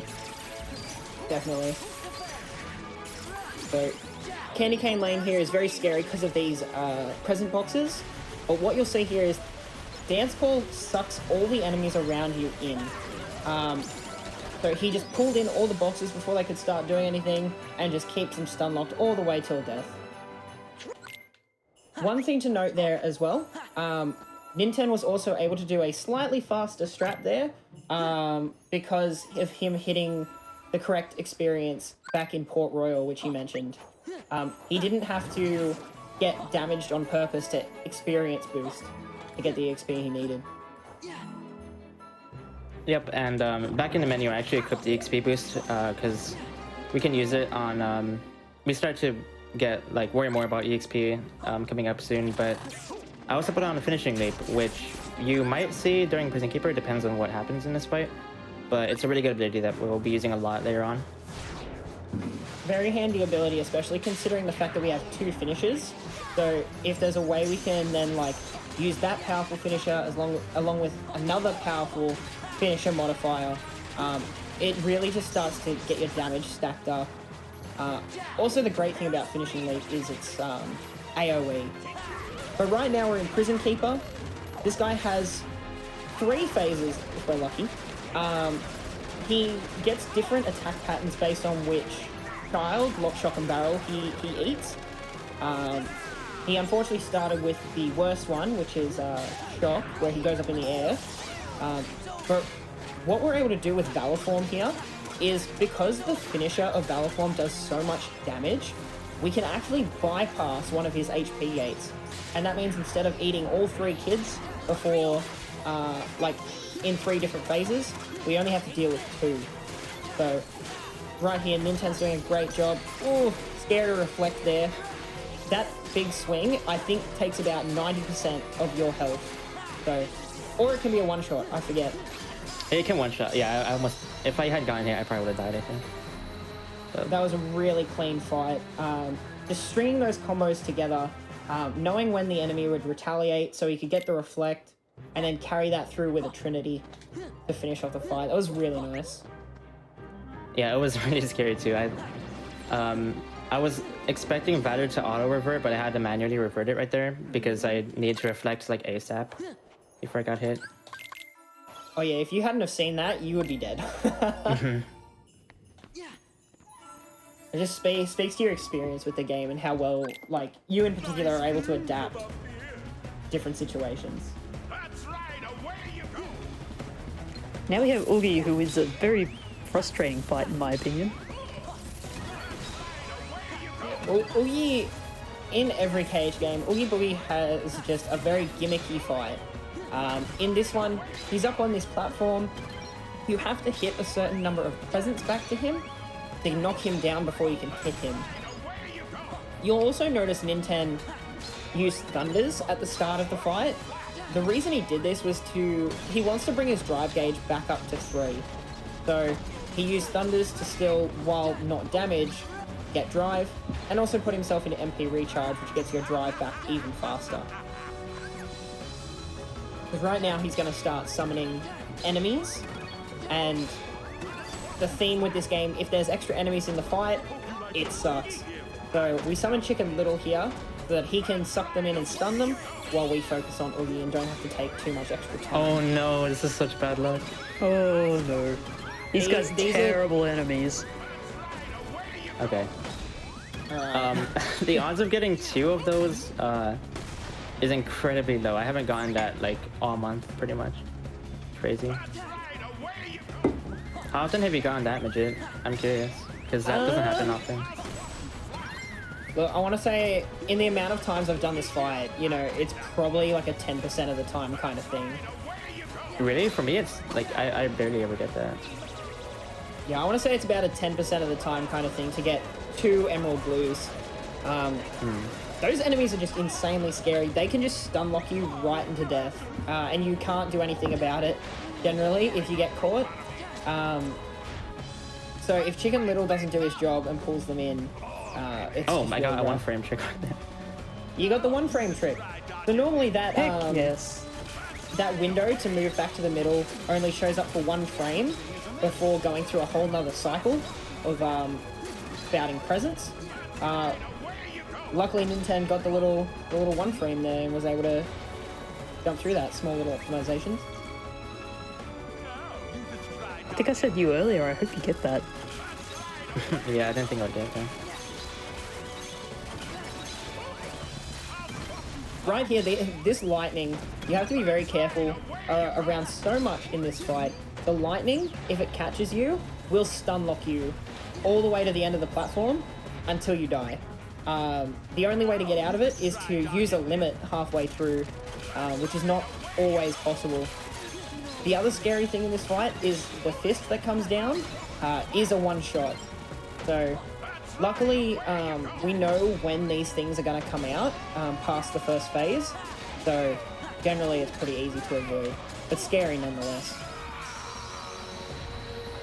Yep, and we got Dread without dying. That is like one of the longer deaths too. There's like maybe 3 spots that are like really, really long deaths, and that's one of them. It's like a 3.5-minute death. I've died there many times.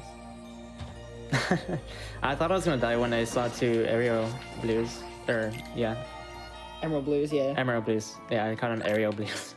They use arrow, close enough. So, a few things to talk about here. We got Magnet. Now, Magnet, for the most part, is going to replace Chicken Little now. This is a magic that it uses a finisher animation, brings in all the enemies, and stuns them.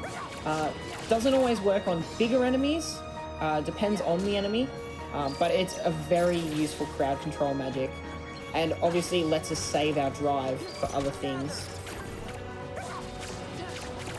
You'll see here what he's doing is he's catching everything in the magnet, stacking it up, and then using that genie limit to just clear them out. Let's watch this finisher first. So what he's doing here, if he uses a magnet here and then uses Trinity Limit, what happens is every time something goes inside the magnet, it takes damage. So Trinity Limit just bounces things in and out of the magnet constantly. So they're just taking tons of damage whilst bouncing in and out of that magnet, because that magnet is doing like, 50 instances of damage, makes for a really quick finish to that fight. Yeah, and that's another thing that was discovered pretty recently too, I think. That We was use only that a just lot last now. year. So Yeah. it's all gorge. I didn't mean. Yes. We always knew about the magnet and the triangle, the major drive portion of Trinity. We've known that for many years. But we've just recently discovered how insane the Ultima part of Trinity is combined with magnet. It's just so fast. That wisdom tech is some of my favorite, by the way. Flying through the air with fire. Yeah, so right here I'm going to be using a lot of wisdom form magic to get some tech. Like right here, this is really hard to do. It's like extremely precise. Okay, I didn't quite make it. You can get right over the ledge if you time the thunder right and you're like positioned exactly right. But it doesn't use too much time if you miss it. It's just small little movement optimizations that over the course of a 3-hour run can make a big difference. But it was also just really, really satisfying to do. Look how cool he is on the skateboard. And that sparkles. Definitely the coolest form for movement.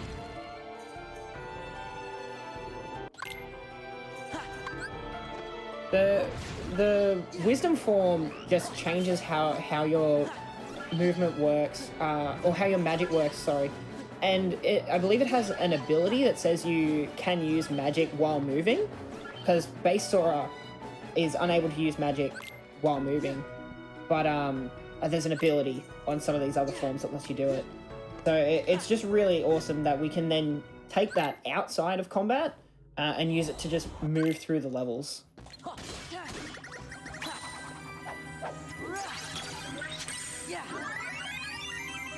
So now we're Shout out to in Goofy and Donald. Space Paranoid. They're just chilling. Space Paranoid. So this is the Tron world. So this world has just a bunch of mini games and then one fight at the end.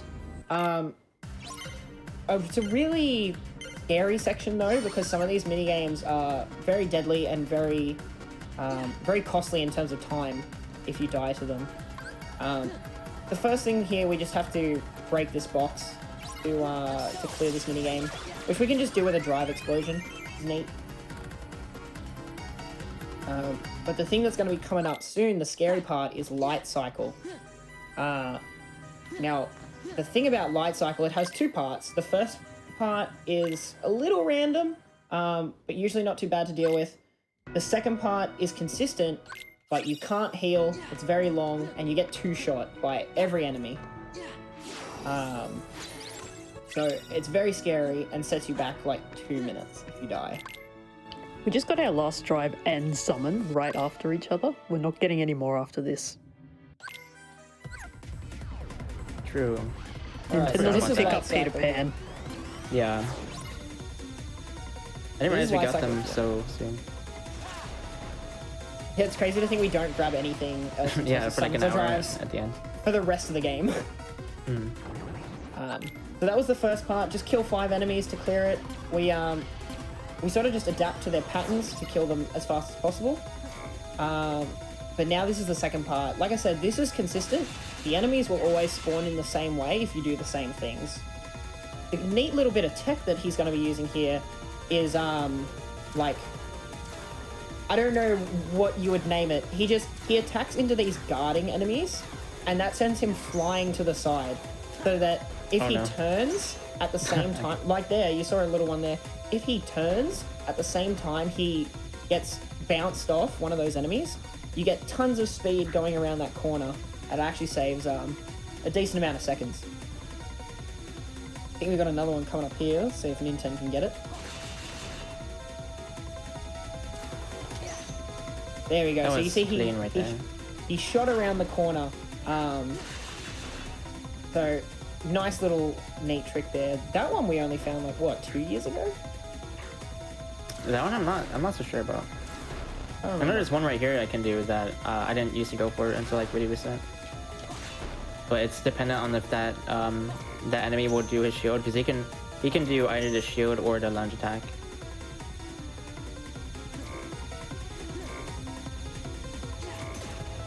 Alright, so we got through that section. That's really neat. Luckily, those last two enemies there, they actually can't hit you. It's really... Like, if you just stay straight, they will never hit you. Funny. Yeah, if you're like right in the middle. So, what I'll talk about now is I'll explain how Stitch works, because we're going to be using Stitch here. Stitch, he doesn't do really anything in terms of damaging your enemies, like some of the other summons do. But what he does is, he can refill your MP by licking you. He can also, when you're low HP, play his ukulele, which stuns lots of enemies, and if applicable, they'll drop health orbs, which doesn't happen in this minigame, but so what we want in this minigame is to actually experience grind. You can see we're under half health here, so experience boost is active. We want to be trying to get double experience off lots of these enemies, getting right up to level 23, if I remember correctly. Yes, 23. 23, and so it's a bit dependent here on what Stitch decides to do, because it is kind of random how often he refills your MP. Ideally, we don't want to use our ethers, but sometimes he can just be a little hard to work with. So we just gotta adapt as we go. And you'll see Ninten's just gonna do the same combos. Magnet into finishing leap, into an aerial spiral. Finishes dealing lots of damage and then just bouncing things in and out of the magnet. Ideally, a good fight, you have over 40 seconds left on that timer. Luckily, we haven't had to use any ethers yet, which has been, for the most part... It's just been nice. He wasn't nice at one point there, but it was fine. There we go. So we got to level 23, just get a little bit more experience, and that's to set up our XP for basically the rest of the game. Our experience points should be consistent from here on out, with only one other little bit of setup for our experience to hit the right levels we need.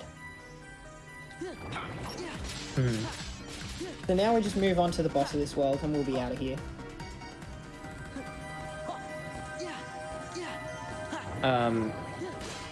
One more thing to note is that I could have used ethers there.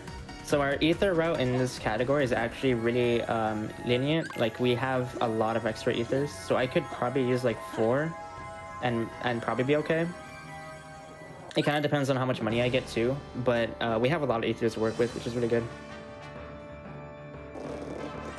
Alright, so this boss is Hostile Program. So, like the screens in the minigame before, he has the little gimmick that you can freeze him after collecting so many orbs. That allows us to pretty much do a bunch of free damage to him, but it won't let us pass HP gates, so we can't just keep him frozen the entire way through. We see limit form here. The finishers of this form do so much damage, and then we have these limits which replace our magic. Takes the boss down really quickly, gets lots of orbs out while we use a multi-attack move there, and we can just finish him off here by freezing him one last time and using Comet combined with some combos.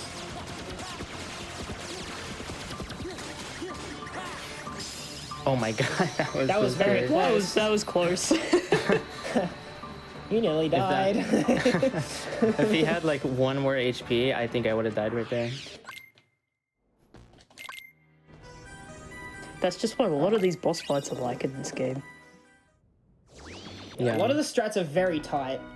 That one, the move the boss was gearing up to do would have one-shot Ninten. But we made it through. And now we're up to probably the scariest part of the mid-game, which is Hollow Bastion. This section just has a lot of fights with many enemies that one-shot you. A lot of areas where it takes away your party members, so you potentially have less options, and with a couple of costly deaths. But in this fight, we're just trying to mainly keep things staggered with Magnet, and then once our Magnet runs out, we use Chicken Little. This part introduces the Dancer enemy, which we're going to see many more of in a minute here. Now, these things have a grab attack that if you get grabbed, you already know you're dead. It's a one-shot, and it's just like, you know the end has come. So what we're going to try and do here, we're going to use a combination of Chicken Little and magnets, because the firecrackers that he puts out does the same sort of thing, bouncing them in and out of the magnet. Does a lot of extra damage. And what we're going to see here, fire, finishing leap, and that magnet trinity for that awesome damage. So if done right there, really cool. Like the major drive will bounce the dancers right in and out of the magnet until they all just die. It can be a very clean fight, but also very scary if they get out of that stun.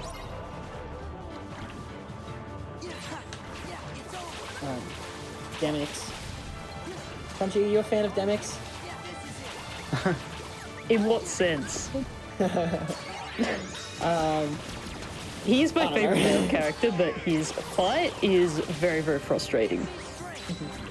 It is a bit of a gimmicky fight, because we've got these water clones here, but unlike what we saw before, we've also got Demix himself. The neat little thing that you see at the start, by using Trinity Limit, you rack up lots of hits between Demix himself, even though he's not getting hit, and the water clones. So you saw our Trinity Limit did over 200 hits. So much damage. It puts us straight into the second phase, which is much more predictable, and we can just use a combination of reflex, combos, and he's dead. And Very Goofy clean is fight. also dead now. Rip Goofy. Can we get an F for Goofy? F for Goofy, boys and girls. Alright, so this is probably the scariest part as well. This is the Final Fantasy fights. We have 4 platforms, each of which puts you, Sora alone, with a Final Fantasy character. The first one here is not too scary. This is with Yuffie. They start getting scary when the Morning Star enemy gets added. So in this fight with Leon here, you'll see that there'll be a big blue guy with lots of spikes. They can one-shot you. They're very scary, so you'll see Ninten's going to focus them first. Now, Crunchy, what happens if you die? You go all the way back to the start of Demix, unfortunately. You do. Which, if you die in the very last FF fight, which is the Cloud fight, you can lose 4 minutes. Yeah, I was gonna say, this is like pretty much the only reason the estimate is 3 hours is because if I die to Cloud, I'm gonna lose about 4 minutes of time, or even anywhere before it can still lose a lot of time. And it's really easy to die to these things when they one-shot you. So I've died here a lot the past couple days, which isn't a good sign, but maybe I can just get it here. Yeah, you just concentrate on this fight, and you can get through it. Yeah, I'm gonna be playing it a lot safer. Luckily, in this part with Tifa here, you get what's called a Rising Sun reaction command, which does a ton of damage and 2-shots those Morning Stars. So that one's not too scary, but this is probably the scariest part with Cloud here. These sentry bots can combo you down, and these Morning Stars can one-shot you. So Limit Form being used here to try and stay as invincible as possible with Sonic Blade. And now as Cloud goes berserk, we use Magnet to try and drag all the enemies together so Cloud can just swing at them all at once. That was very nice. That was a really decent Cloud fight. Yeah, we can go after it. That was a bit scary, but yeah, we got it. Luckily, Limit Form also has a life drain ability when you use limits. So you'll see Ninten got back to full health there without using a potion. Because you can just use Sonic Blade, get through some enemies, and full health. So now with the scary parts do not end, not yet. We've got the 1000 Heartless fight. So this is all just Armored Knights and Sentry bots. We've equipped. That was scary. We've equipped the Follow the Wind Keyblade here for the draw ability, so that we can suck up as many of these HP orbs as we can for just safety. Because these enemies, can combo you down to 1 HP very easily and just snipe you out of moments where you cannot guard. Luckily, just before this, because of our experience route, we got the once more ability, which means even if we do get comboed, we will always be alive at 1 HP at the end. So, for a little extra chance of survival. Ninten is spinning the camera here for particular reasons. Only a certain number of enemies can spawn on the screen at any one time. So, the more he spins the camera, prompts more enemies to spawn. As well, while he's using the sparkle ray, he is spinning the camera to get more enemies to spawn, and he's actually directing where these sentry bots go, depending on his timing and positioning when he grabs the reaction command. So he tries to keep them towards the middle as much as possible, because once you start getting towards the walls, less and less. Oh, we got early laser dome here. Okay. That was very scary right at the end. Yeah. There was a lot of sentry bots right at the end. I guess sometimes help. Alright, Ninten, you can breathe easy for a little bit. Yeah, that was basically, I was worried about dying there. I didn't expect it, like, I turned the camera and there was just like 5 of them gearing up. It's crazy. But I wasn't sure your sparkle ray was going to hit the last one. yeah. Hey, what if the heart? Right, we're just making a quick trip to Beast Castle to get Rumbling Rose. And we have to do some bulky vendor manipulation while we're here.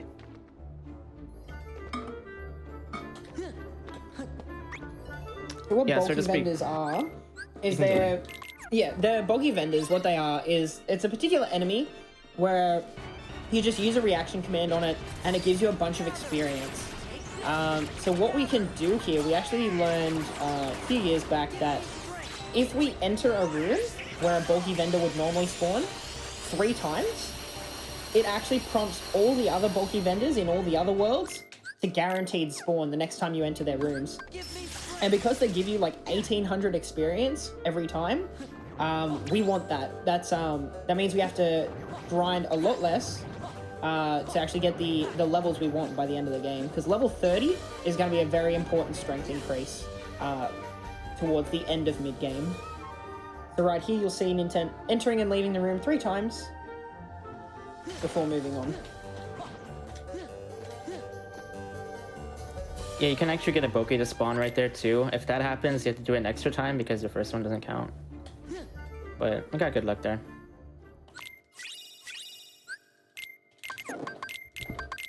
There's a Rummy Rose that Crunchy mentioned.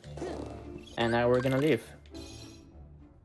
So the reason we're not actually finishing this world here is because we want level 30 to beat the boss as fast as possible. It's actually a very difficult fight without level 30.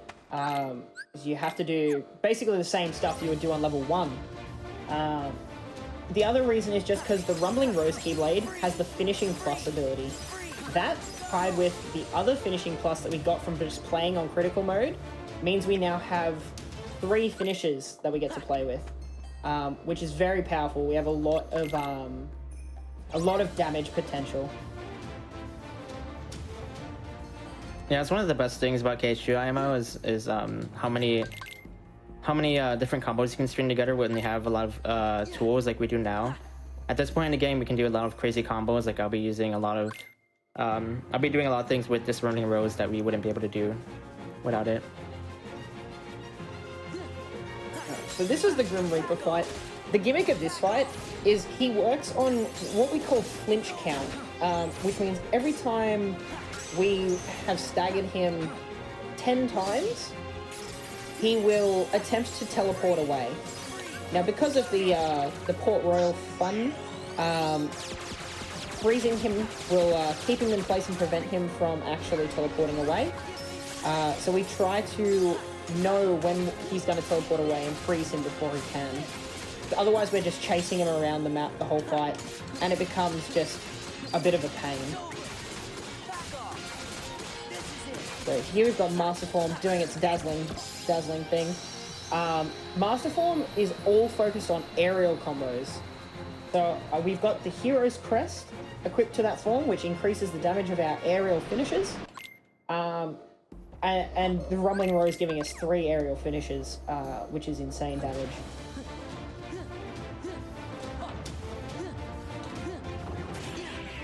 And so right now I'm going to be working to get my drive back. I have 1 drive gauge. If I had a good fight, I would have had all my drive because I would have ended it in Master Form. But he had a little bit of HP left, so I lost it.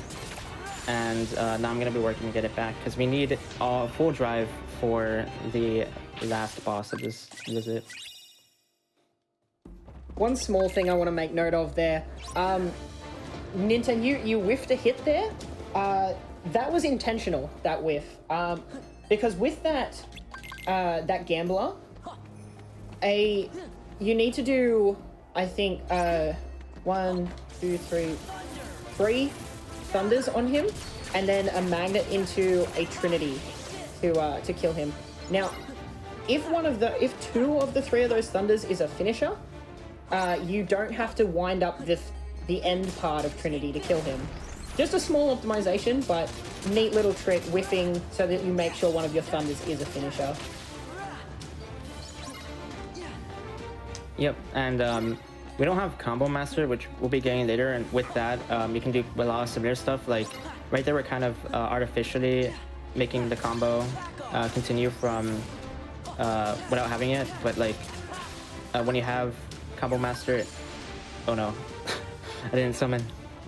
Oops. I guess... Okay, I think I know what to go do. into the boat, right? Oh, no, you'll be right. Yeah, well... Okay, I had to kind of improvise here. Normally I'd use Genie in the beginning here, but I think I don't have enough drive for that, so I'm not gonna try it.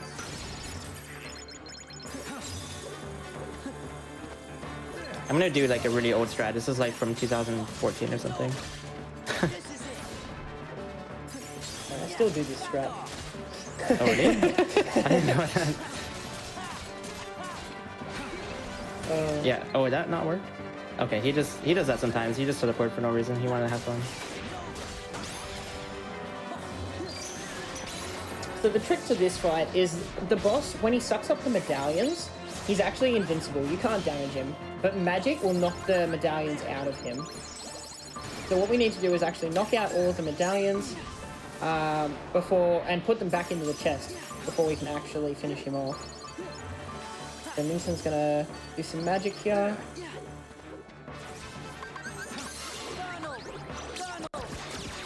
Alright. Now we're just gonna try and stun lock him with Comet. So because he teleports away based on flinch count once he gets a second, we're just gonna keep flinching him. Right up until his HP gate. Unfortunately, he broke out there, but should be fine. Shouldn't take too much extra there. Don't do that, it's scary. Scaring me. Okay, that was it was really slow, but we didn't die. This is a fight that can use a lot of time if you die too. Alright, so the boss has a big ability here where he just goes invincible, starts slamming on the ground. Luckily, those boxes are conveniently placed so he can't get hit. And now we go into Master Form. The reason why is because every Thunder used in Master Form actually casts 3 times. So instead of hitting 50 coins out at once, we're hitting 150 coins out at once. And also the neat thing is that whilst using Thunder, the Keyblades in Master Form are hitting the boss, giving us MP refills at the same time where we're using our MP. So very neat little interaction there between Master Form and this boss. And then just finishing him off with more Stunlock Comet. Yeah, that was a nerve-wracking world. The second visits go by pretty fast now, though. They're way shorter than the first visits. Neat little thing because you just got action, action, action. It becomes a very interesting part of the game because like you're not stuck with any. Okay. Oh, There's a tutorial that we skipped right there. So the thing about the PS4 controller is that it has a really big touchpad. So when I press start, the really tiny options button, I can like fat finger the big touchpad. Alright, so more Magnet Trinity fun here. Clear these little kids pretty much instantly. Knock them all out at once. I always get my teammates getting in the way of these boxes. I need to position myself better. Yeah. Because if the teammates get in the way and you try to hit one of those boxes, it can actually go off in a wild direction. So positioning is very important in there, even though it's such a minuscule thing. So these are the bulky vendors. You'll see here, he gets 1,800 experience from each one. Now, unfortunately, what he was trying to do there was get that big present guy to hit him. That would put Ninten into EXP boost, meaning he would actually get 3,600 experience from one bulky vendor. Unfortunately, that just means we have to collect a different bulky vendor later. But it's not going to lose a ton of time overall. No, and there's a chance that maybe I don't even need it, but I won't risk it during the marathon. But like my XP is like really close right now.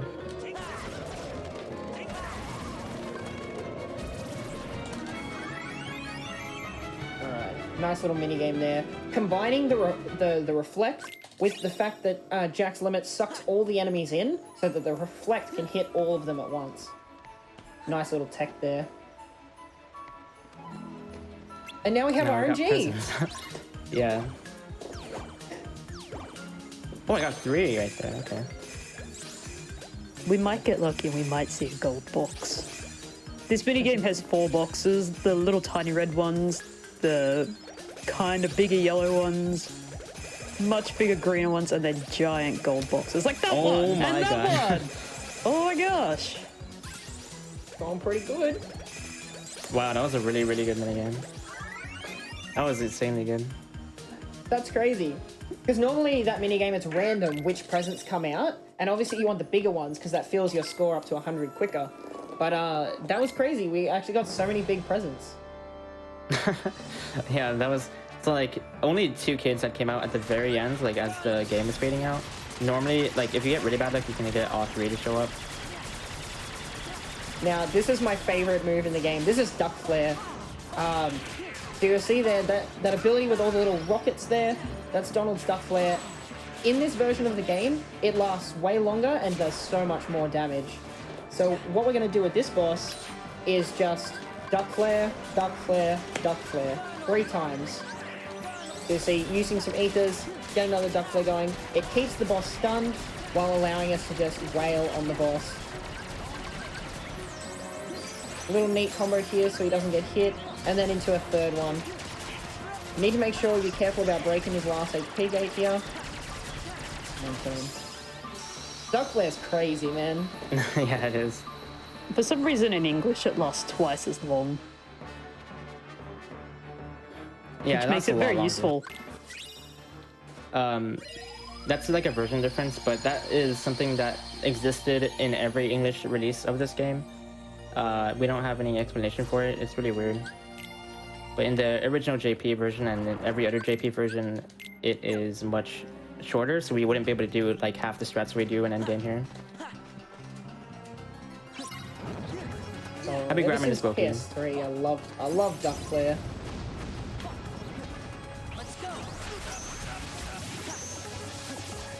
Alright, so that'll make up for the experience that he lost by not EXP boosting the other bulky vendor.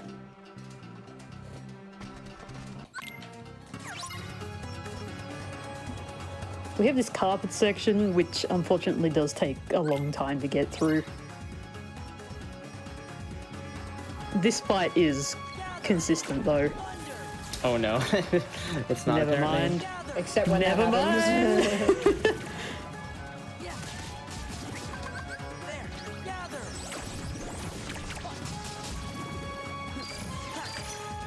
Might need to use an extra ether.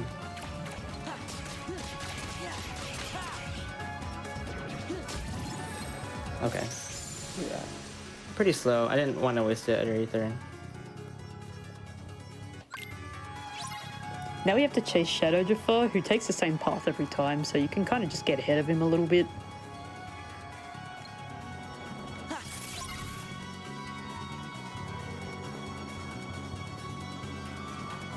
You just have to stop him every time he goes to attack. Yeah, and if you get hit by, if he does the attack, you will probably die on crit because he does like a huge string of thunders and they do a lot of damage.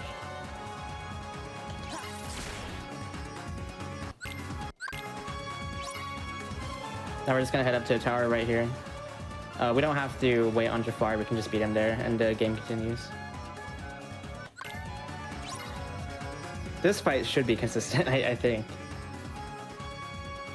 This fight is consistent. A lot more than the other fight.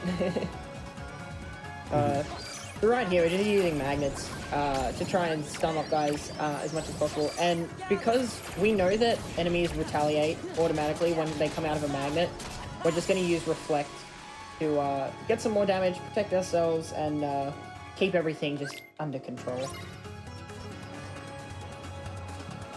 The carpet portion of this game, it's kind of cool. There is some tech to it. Like, for example, the carpet changes how some of your abilities work. For example, your slide dash, your one of your aerial abilities, I forget. It gives, I think it gives you an aerial sweep, I'm pretty sure. Yeah, that's right. So, because when you're under something, you'll just sort of like launch upwards at them. It gives you some weird attacks. But unfortunately, you get no party members. And obviously movement is very awkward. It takes a lot of practice to get used to actually fighting on this carpet. And now we just have an auto-scroller section of the carpet. Yep. And here's where we're going to be hitting level 30. And I'll easily hit it now.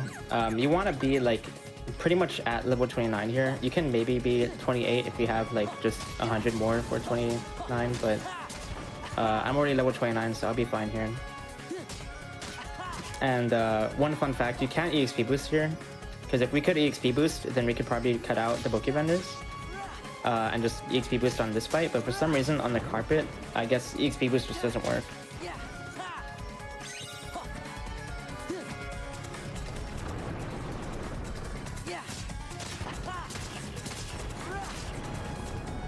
So, how has your day been, Midget?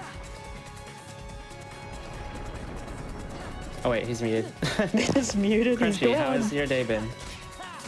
My day's been alright. I got up, watched your practice run, and now we're here. Have you had a coffee? Yes, I don't think I would be surviving without one. Me neither. But I'm pretty alert right now.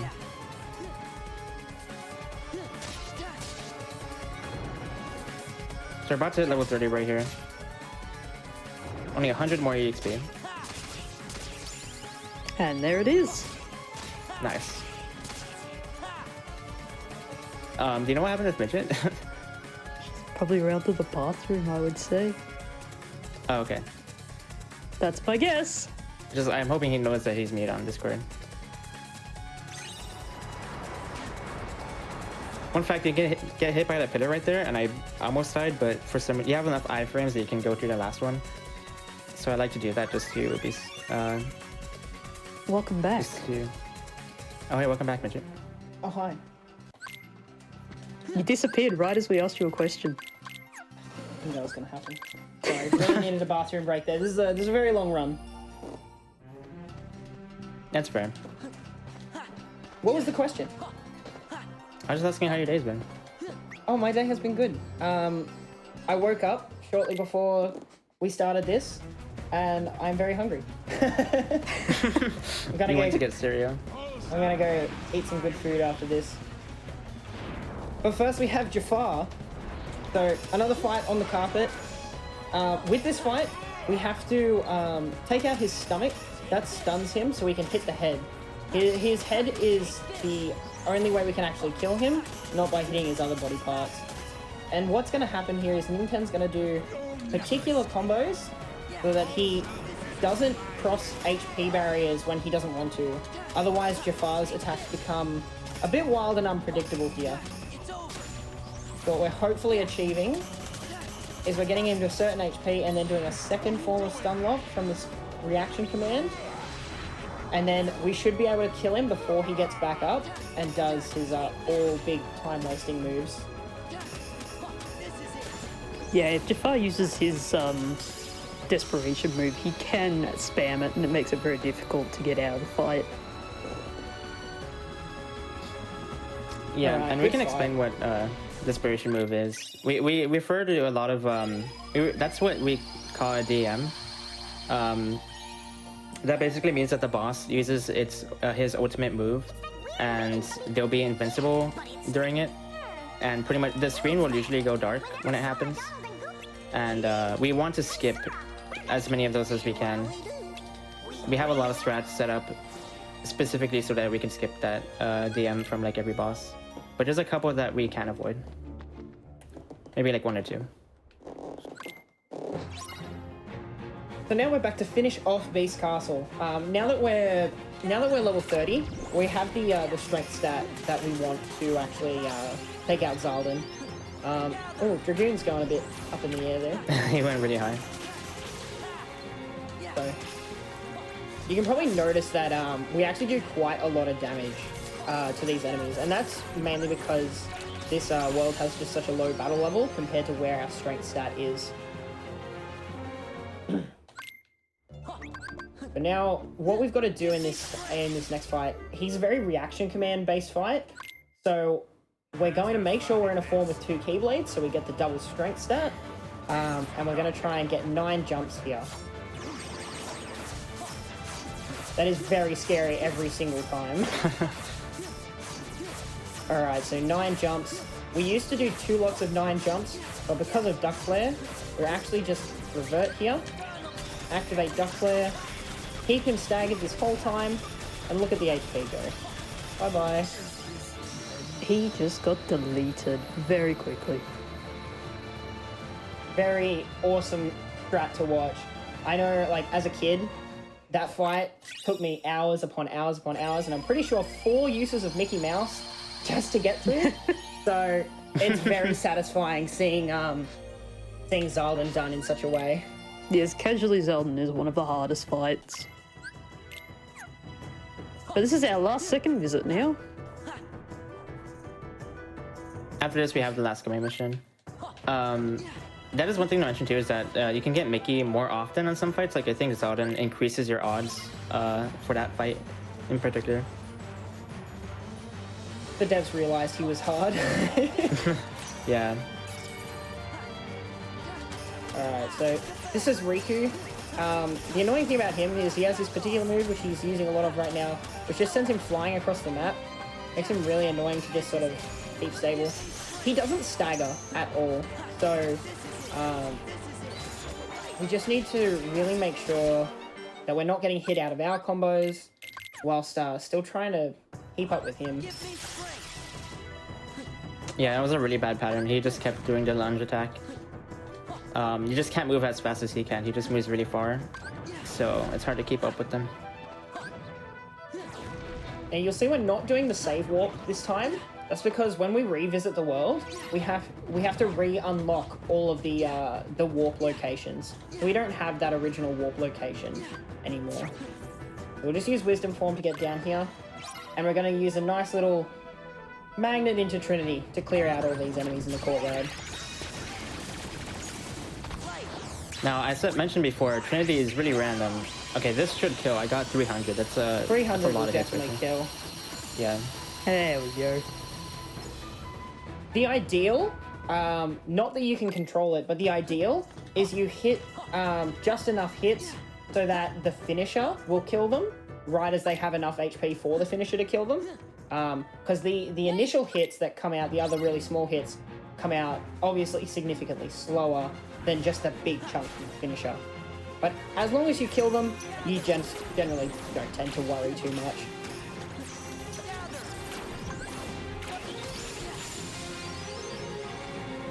And right there, I did a vicinity break, which is a ability I equipped way earlier, like in Hollow Bastion.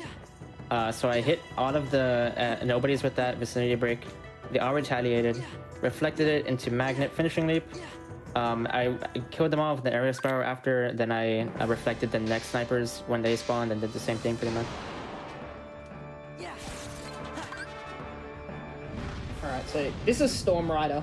Storm Rider, you have to use a reaction command to stay on his back.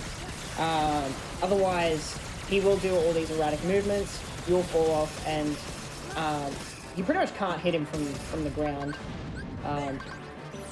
What Ninten's hoping to achieve here is to do enough damage to get him to do a reaction command, which he's doing. Ninten's going to reflect this, and the boss should be staggered. Now, hopefully with Duck Flare, we can finish him off. Adding Chat Duck wants Flare to to ask any questions during the gummy mission. Now is the time to start asking. Yeah, we can That's a answer good more point. questions during the last gummy here. It's about like 3.5 minutes-ish. But the idea for that ending right there, just start Duck Flare. The way that Duck Flare works, it makes you actually do more damage with your Aerial Dive and Spyro. So instead of doing full combos the entire time, I just spam those two attacks in particular. I'll be doing it more. I did it on Zaldin too. Because like every individual hit in those attacks will do the maximum damage that they can. When normally outside of Duck Flare, they'll just do like chip damage after the initial hit. It's kind of complicated to understand, but it's a really good use of Duck Flare there. Alright, last gummy. Does it collect any AP boosts? No, because critical mode starts with 50 AP, we actually get plenty of AP from just leveling that we don't need to actually collect and use any AP boosts. I'm gonna be right back while this gummy mission's given. Alright. Okay. How do you all like your coffee? Oh, this is a Ninten question. Ninten, how do you like your coffee? You love coffee. Yeah, I drink like 3 cups a day, which I wouldn't recommend anyone does. But I like to try different types. So like I've been ordering different types of Keurig cups and trying those out, and then I try different creamers out. Like right now, I think this one is pumpkin spice leftover from Halloween. So it's pretty good. Still wild to me that you guys you don't put milk, you put creamer. That's crazy to me. Yeah. Your coffee must be so sweet, but like to be fair, I'm not a big fan of coffee here in Australia. Like it's a bit too bitter. I think bitter's the right word. I sometimes have mochas, half chocolate, half coffee, but Well, other than that, over there, like over here, I mean, people who don't drink it with creamer just drink it black, which I think is like less common there in Australia too. Like just okay. straight black coffee. But I can't handle that. That's too hard for me to drink. it's awful. I can't stand the taste of coffee personally.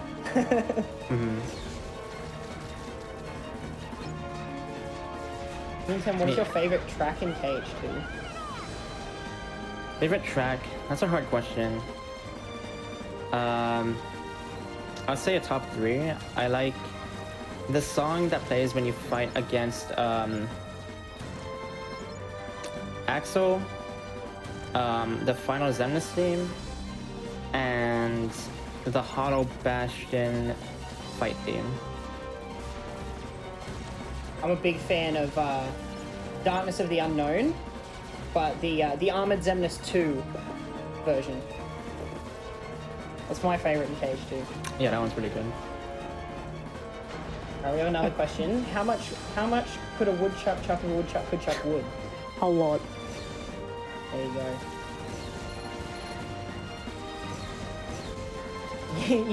you did type it wrong. I was like, how much could? Do you mean how much would?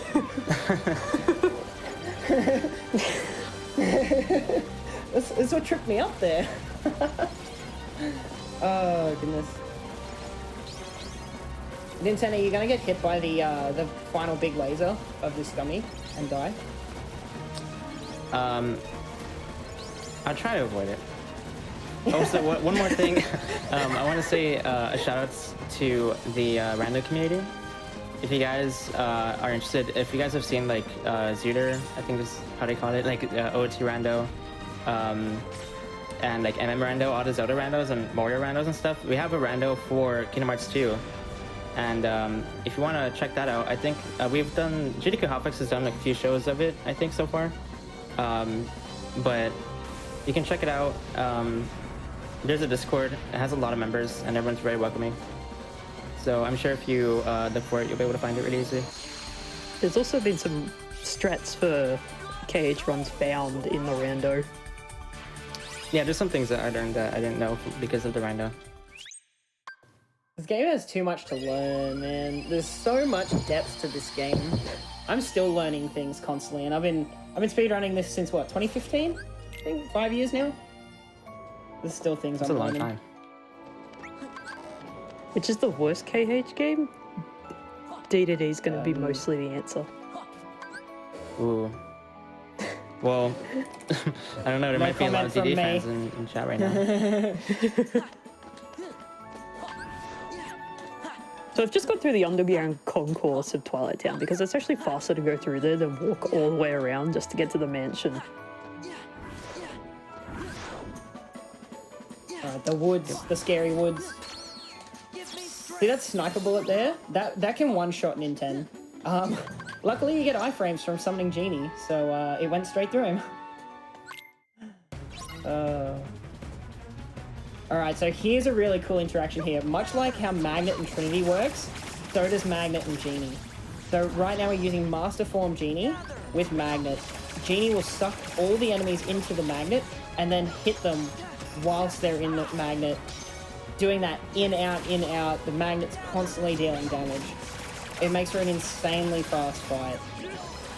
Ninten does have to be careful when he gets to the these enemies here, the samurai. These enemies are not pulled in by Genie's limit. So he has to make sure he's actually really close when he uses the magnet. Different enemies have different weight properties in that sense. Very nice fight. Yeah, I had to use an ether. I don't usually use one there, but I used an extra thunder because I didn't want to deal with the dust that had survived earlier on. I should be good on ethers. I think I've used a couple. I might have been a bit too hasty with them. As long as I have them for Roxas. Hmm? Yeah. I think you've only used like 3 extra, so you should be fine. Yeah, I think I'll be fine. I hope you like this song, by the way, because we hear it like 5 times from the beginning. Alright.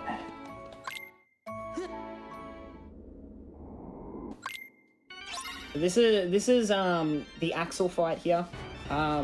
This fight's really scary because we get reintroduced to assassins. That's the one that can explode and go underground. And this time it can one-shot you. Pretty much out of nowhere too. So this is a very scary fight. And we've got a sub-party member, Axel, so he can really mess up the fight. Ninten's gonna do his best job to try and control the fight with his magnets. See how he goes here. Using fire within the magnet to hit everything in and out a bit. It's really nice when Axel uses his multi-hit move right up when those guys are in the magnet. That does tons of damage hitting them in and out of the magnet. But obviously not overly consistent because Axel does what he wants. Okay. That was a bit scary. I don't know. I got nervous for that fight. A lot of the fights coming up here are really scary. I can lose a lot of time if I just like mess up one input in endgame here. So I'm gonna probably be really quiet for all of these fights. Roxas fight is also oddly one of the loudest fights in the game. This fight's just beautiful though. The way that they designed this fight, the way you string your combos and magic together to constantly just hit his revenge value, make sure you react properly. Timing is very important in these reflects that he's doing. He can't just mash those out.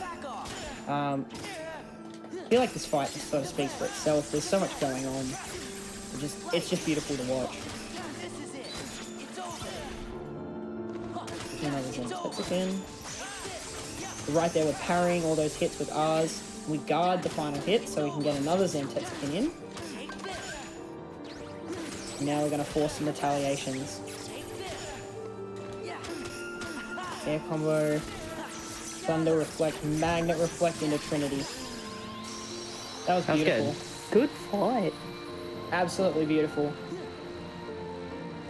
That was what I was most worried about, because that fight, it's really, really good if you do it right the first time.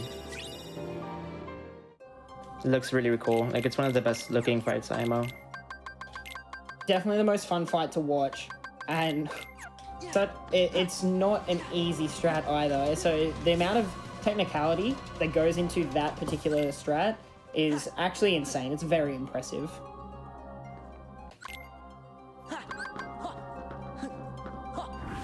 Let's go.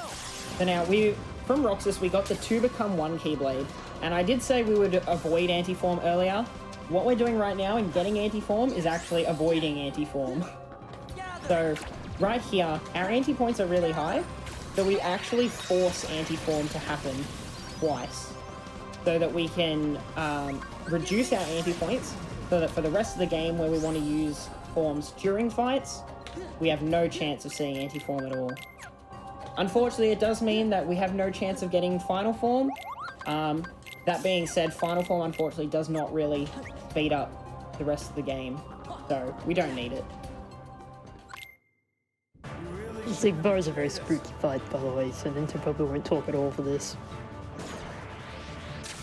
This is Zigbar.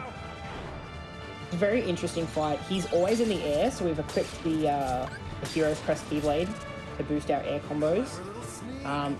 We want to duck flare him after he's shot 3 times, because he will reload. At that time, we can stagger him. We need to try and control the amount of HP he has. So Ninten's going to get him right up to an HP gate here, using duck flare and then a little bit of Valor Form to refill his MP.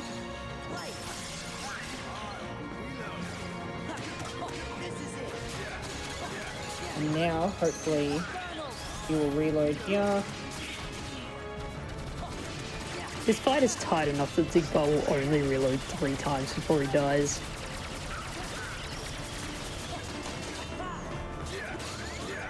Oh, okay. Oh, I almost got him there. that's unfortunate. Unfortunately, what happens during the middle of the fight is some of his bullets can be quite random in where he shoots them from. So sometimes you can get caught out, and that can really mess with the fight.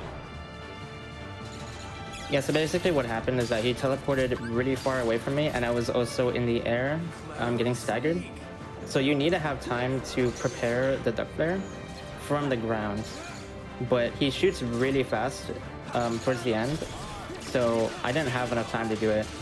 And I tried to recover it, but I just didn't really have anything to do.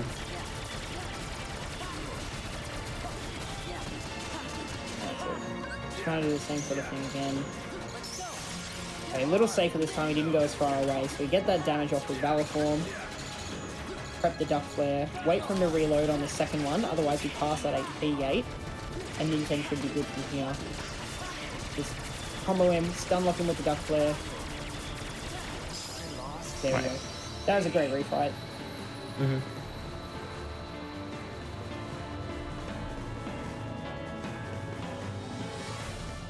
We always have to remember just how much damage these enemies do. Like, they do double the damage and you have half the normal amount of health at this point in the game. So, it's so easy to die when everything is going to, like, 1 or 2 shot you. Yeah, especially here, because we don't have any armor, so everything's doing the maximum amount of damage that it can possibly do. The game kind of has like a damage cap on how much you can take from certain attacks. So our defense stat doesn't even matter at this point. The first to run out of time is the loser. Alright, so this is Luxid. His fight works on this strange time mechanic that slowly reduces his health but also while he takes damage, that also reduces. So obviously, waiting out all of that would be slow, and Sora's gauge reduces quicker than Luxord's does. So we're just gonna try and combo him. We're gonna try and get him into a loop of sorts, but first we have to get through this first phase. We'll know when he's in the second phase, because his revenge value will get lower, and but I think this is it now. He's in this next phase. He will go underground if left alone, but Ninten's gonna try loop him here.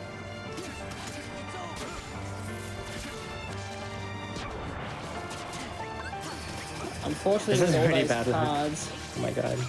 so Luxord can use one of two moves. He can either jump and spawn cards, or he can he can start up a little mini game, which you can just combo on him for free when he does that. So unfortunately, right now he's just been using the cards the whole time, which is really bad luck, and unfortunately just really messing with Nintendo. This is the mini game here. So we can reflect Might be the this. first time we've seen it, yeah. We can reflect this. We can get all this damage in while not staggering him, while not adding revenge value. Let's see if we can skip the DM here. His cards are being really mean. He carded a lot this fight.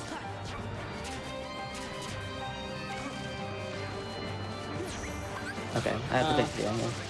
Unfortunately, we couldn't skip the DM there. If you catch him right at this HP gate with a Trinity into limit form, you can actually skip this. Luckily, it doesn't lose that much time to take the DM, because once this DM is over, he will be instantly set to 1 HP, and we can just kill him. Also, you get to see Nintendo do it like that quick.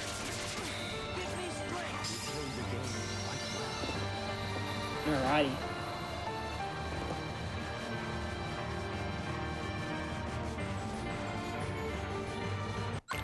Now, the boss rush continues into one of my favorite, probably my second favorite fight behind Roxas in this world. This is Syx.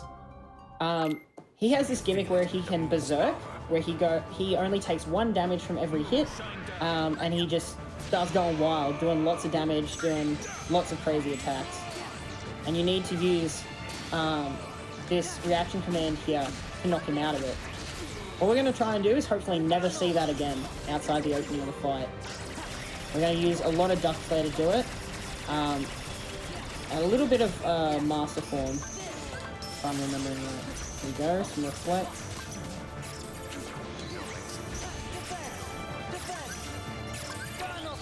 So what Ninten's doing here is actually this really cool thing. Because he now has Combo Master, he can chain magic into further physical attacks. So he's doing a Reflect and then a Slap Shot, which lets his first Reflect go off into a second Reflect. So he gets 2 lots of Reflects off the 1 combo from Syx. Deals a ton of extra damage, also sets up the stagger pretty much perfectly well, so that he can just Duck Flare again. It's a really crazy fight, really fun to watch. He did that perfecally. Yeah, it was a really good fight. Like, I can't explain it quicker than you do it. That's another fight that we use a lot of Duck Fist for. That has had a lot of variations over the years. Like, Syx has had maybe over 10 different versions at this point. It's pretty crazy. Just to save half a second each one. It's crazy how many different methods you can use to save a quarter second.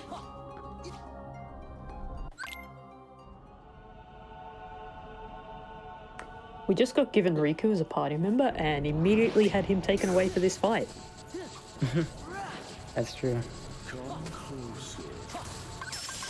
This fight against Xemnas' first form is fairly simple. We're mostly using that combo of Reflect into a Slap Shot into a Reflect to get tons of damage out on him, and we're going to try and basically loop him for a few combos, and then hopefully pass his DM where he does this building animation for a second time.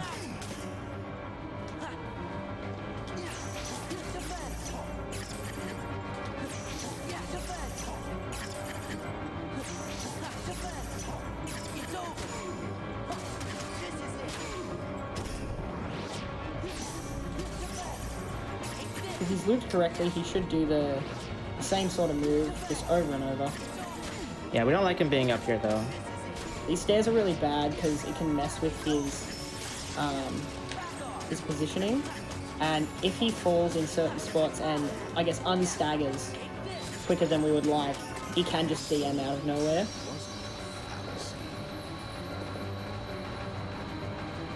Good fight. That was a really fast fight, yeah.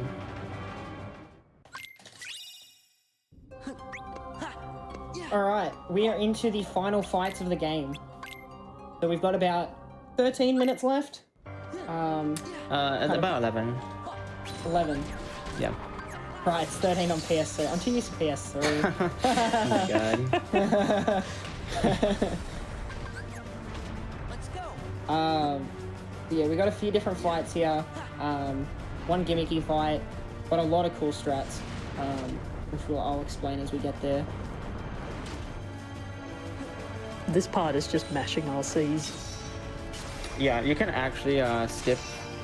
You can avoid them all and go to the very ending if you have glide. But we don't have glides, so we're just gonna do all the RCs. And yeah, I'm gonna switch out Riku right here.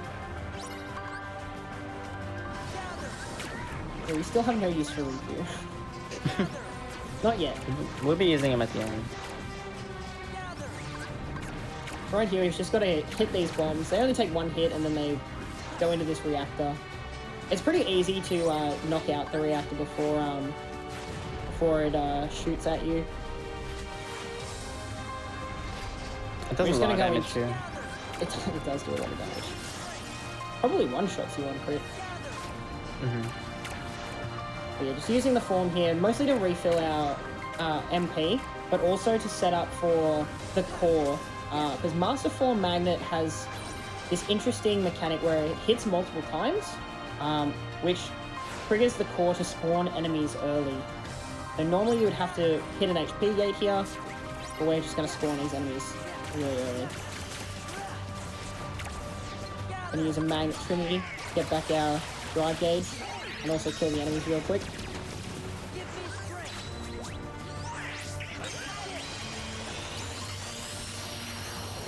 And now we're going to see more Magnet and Genie. One thing you actually see here is Genie cancelling. So Ninten actually switched Genie's forms halfway through his combo, which actually allowed him to artificially extend his combo. Which is a neat little piece of tech here. Another Magnet Trinity. Now this one should roll over onto the core itself, dealing it a ton of damage. There he goes. Now Valor Form. We equipped the Oblivion Keyblade to maximize our strength output. Really puts a lot of damage into that core. And then Duck Flare just to finish it off. Refill MP once more. Excellent. And this is one of my favorite strats. Just a lot of reflecting and a lot of Duck Flaring. Just something to behold.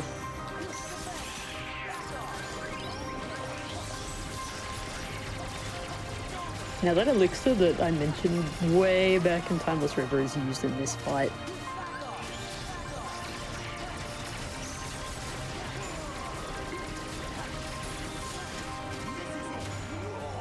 Very nice. So we use that elixir. We actually use it in a particular way. So we throw it, but before it lands on Sora, we use Duck Flare. So that when it lands on Sora, we've just used our limit and it can refill our MP to max, so that we can keep using Reflect during the Duck Flare. Really cool tech there. And now right here, I'm going to be doing another tech where I'm constantly hitting laser as I'm doing finishers. So it resets my finisher count and it allows me to just do infinite finishers, which is good because a finisher will knock these things into the dragon in one hit.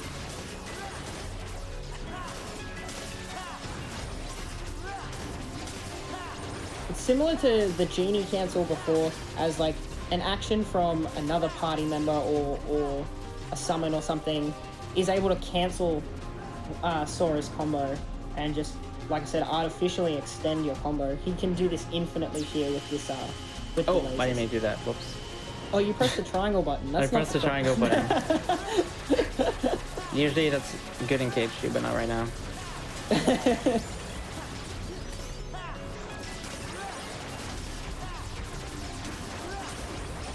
I've like never done this phase this way before. Okay. That's alright. I didn't lose that much time.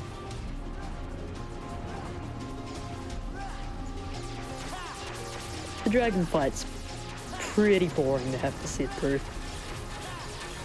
But you can die very quickly. The scary Yeah. thing about having no armor here is you can only take 3 hits from like these rockets before you die. Like the 3rd hit will kill you. And you have no way of healing during this fight. And your HP then carries over to the next fight, which is all around a scary time.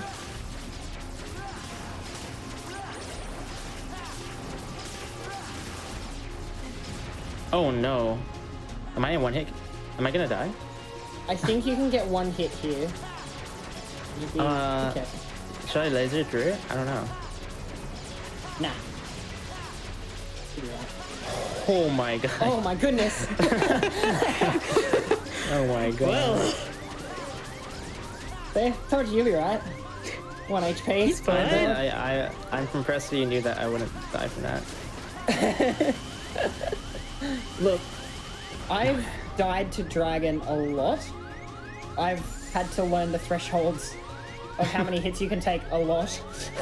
I think if you had taken 1 more laser hit throughout the fight, you would be dead. Yeah. I'm gonna get a heal from Riku right here. Riku should heal you.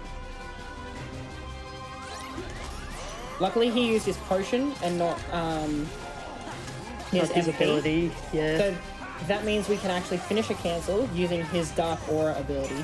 While Riku has MP, we can command him to do Dark Aura.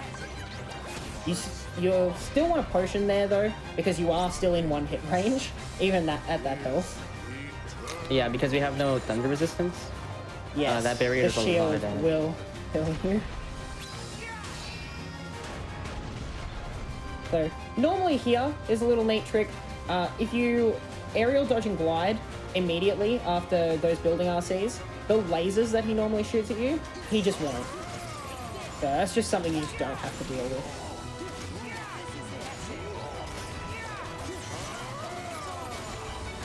Alright, here I'm gonna do something kind of tricky.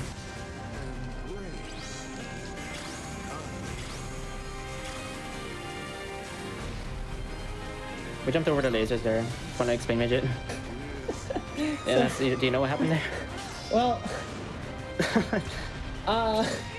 so I know you just mashed aerial dodge at the start to get at the top, and then you mashed it slower. So I'm guessing each time you fell, the laser would aim a bit below you, so that you can then jump over it over and over. That's my guess. It was basically, I was just getting a lot of height, because if you're higher up, then I can grab... if I'm higher up, then the chances of the building getting knocked to me is like really, really low. Oh, I know that So I was one. able to Yeah, get the fast cool. building. Yeah. I was just like, is there something additional with the lasers that I don't know here? Yeah, but we're on finals on this now. This is the final fight in the game, guys. We have to mix a bunch of reversals here while reflecting at the same time. He's not always vulnerable during this move, so these reflects are very precise to make sure you can actually damage him.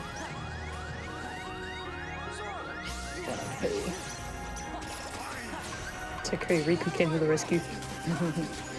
So what we're going to try and do here is we're going to try and skip this laser phase that he has.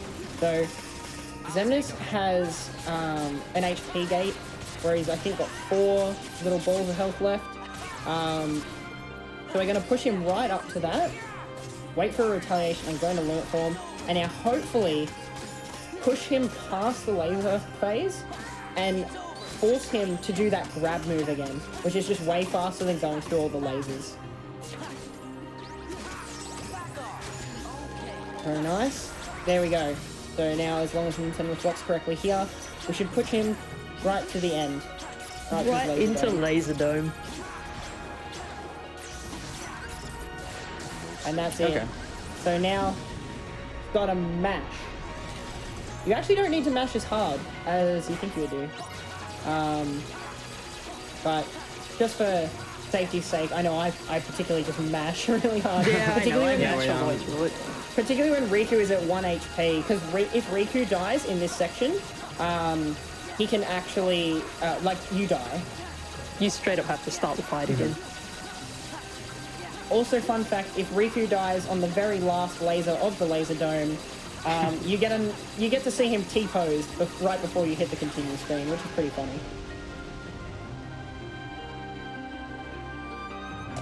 Alright. So time is coming up right as this cutscene finishes here. We have to From secure this start every to time. end. So- Yeah, from start to end of this cutscene is like a minute and a half. Yeah, and there's no way to skip it if you get him to 1 HP. I don't know if we went over that, but like I wish there was a way to like beat him before this happens, but if you try to get him to 1 HP, he just won't die no matter what you do. You can just stun him infinitely and he'll still never die.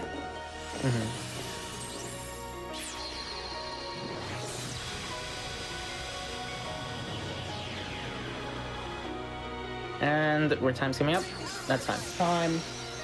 GG. Very Thank good, you. Ninten. Congratulations. Thank you. That was a great run.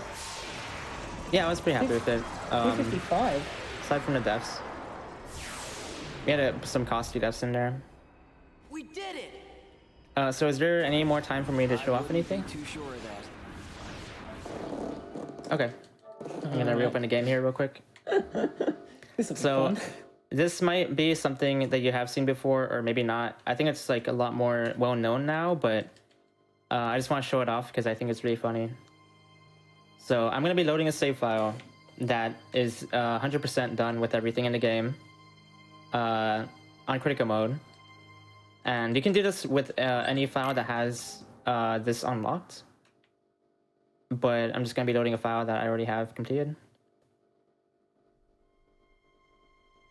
So I have a lot of files. I think I have actually 99 files in this in this profile, so I have to wait a while for it to load everything. Do you want to know your final time?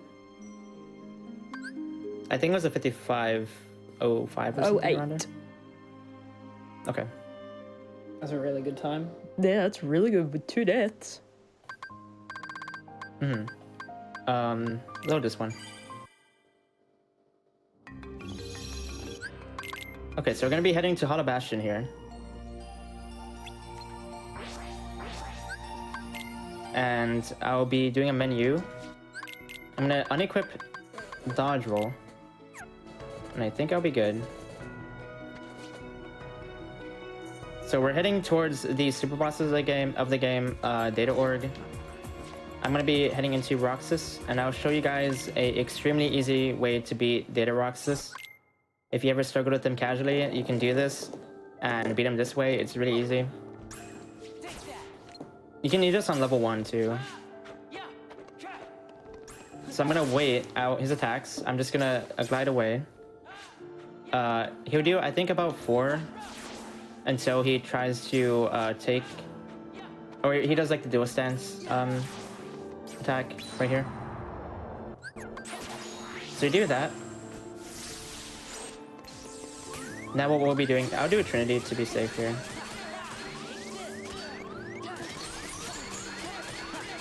We're gonna get into the corner. Okay. Now we can spam quick run, and these kid baits don't add any revenge value whatsoever. So we can just do this over and over. I don't even need to hold the stick. If I just, oh wait, okay, never mind. If I took off guard, I wouldn't need to. Guard doesn't work, I think, but yeah, you can just quick run, and he will never break out. You just wait till his HP is at 1, and then you can beat him. There's another way to chase him with negative combo, but this you can do at level 1. Negative combo, you have to be, you can't do level 1, I think.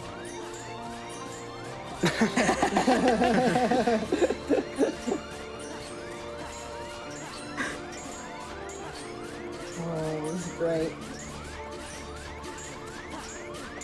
I'll show off a cool strat just because that takes about like 5 minutes if you do it all the way. So with limit form, you can do if we know it's a revenge value, we can do like some really cool combos in limit form and keep refilling our MP with ethers. So whenever he retaliates, like right there, I can use R's through retaliation and then keep doing R's Arcanum with the Keyblades.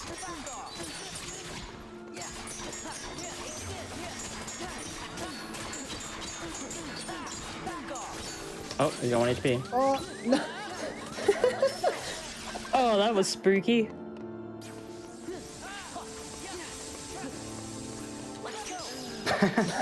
Just want to be cool, I think. Oh.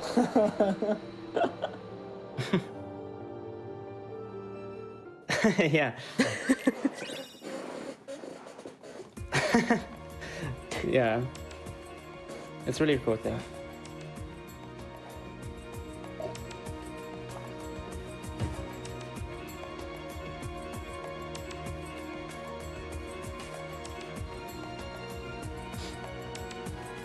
Across all the games, I think I want to say Hollow Bastion. I like all the iterations of it, but my favorite is the KH1 version. Oh yeah, KH1 Hollow Bastion's really, really cool. And what's your favorite category for this game? Because I just saw that you run like more categories than I run games. Yeah, my favorite is definitely Crit 90%, the one we just showed off. Okay. Yeah, this category is really cool because the easier difficulty, beginner mode, that is only a little bit faster than Crit. It's a few minutes faster, but critical mode is just like a lot more exciting because you have the potential for deaths and everything. Everything is really cool. I like how fast it is combined with the speed. Awesome. And I'm just going to take a question from chat here. What's the best boss fight in the series, in your opinion? Ooh, I actually want to say Yozora from KH3. It's a good one. Real good one. All right. Well, thank you so much, Ninten. This was a fantastic run. I can't do a 3-hour speed run to save my life, and I definitely couldn't do one with a competitive time. So props to you. And thanks for the commentary, Mochi and Digit. Thank you for having us. Yeah, thank you for having me. Thank you. All right, we are going to get set up for an interview with Grand Pooh Bear after a quick break, but we'll be back on the other side. So thanks for enjoying West Coast Weekend. See you in a moment.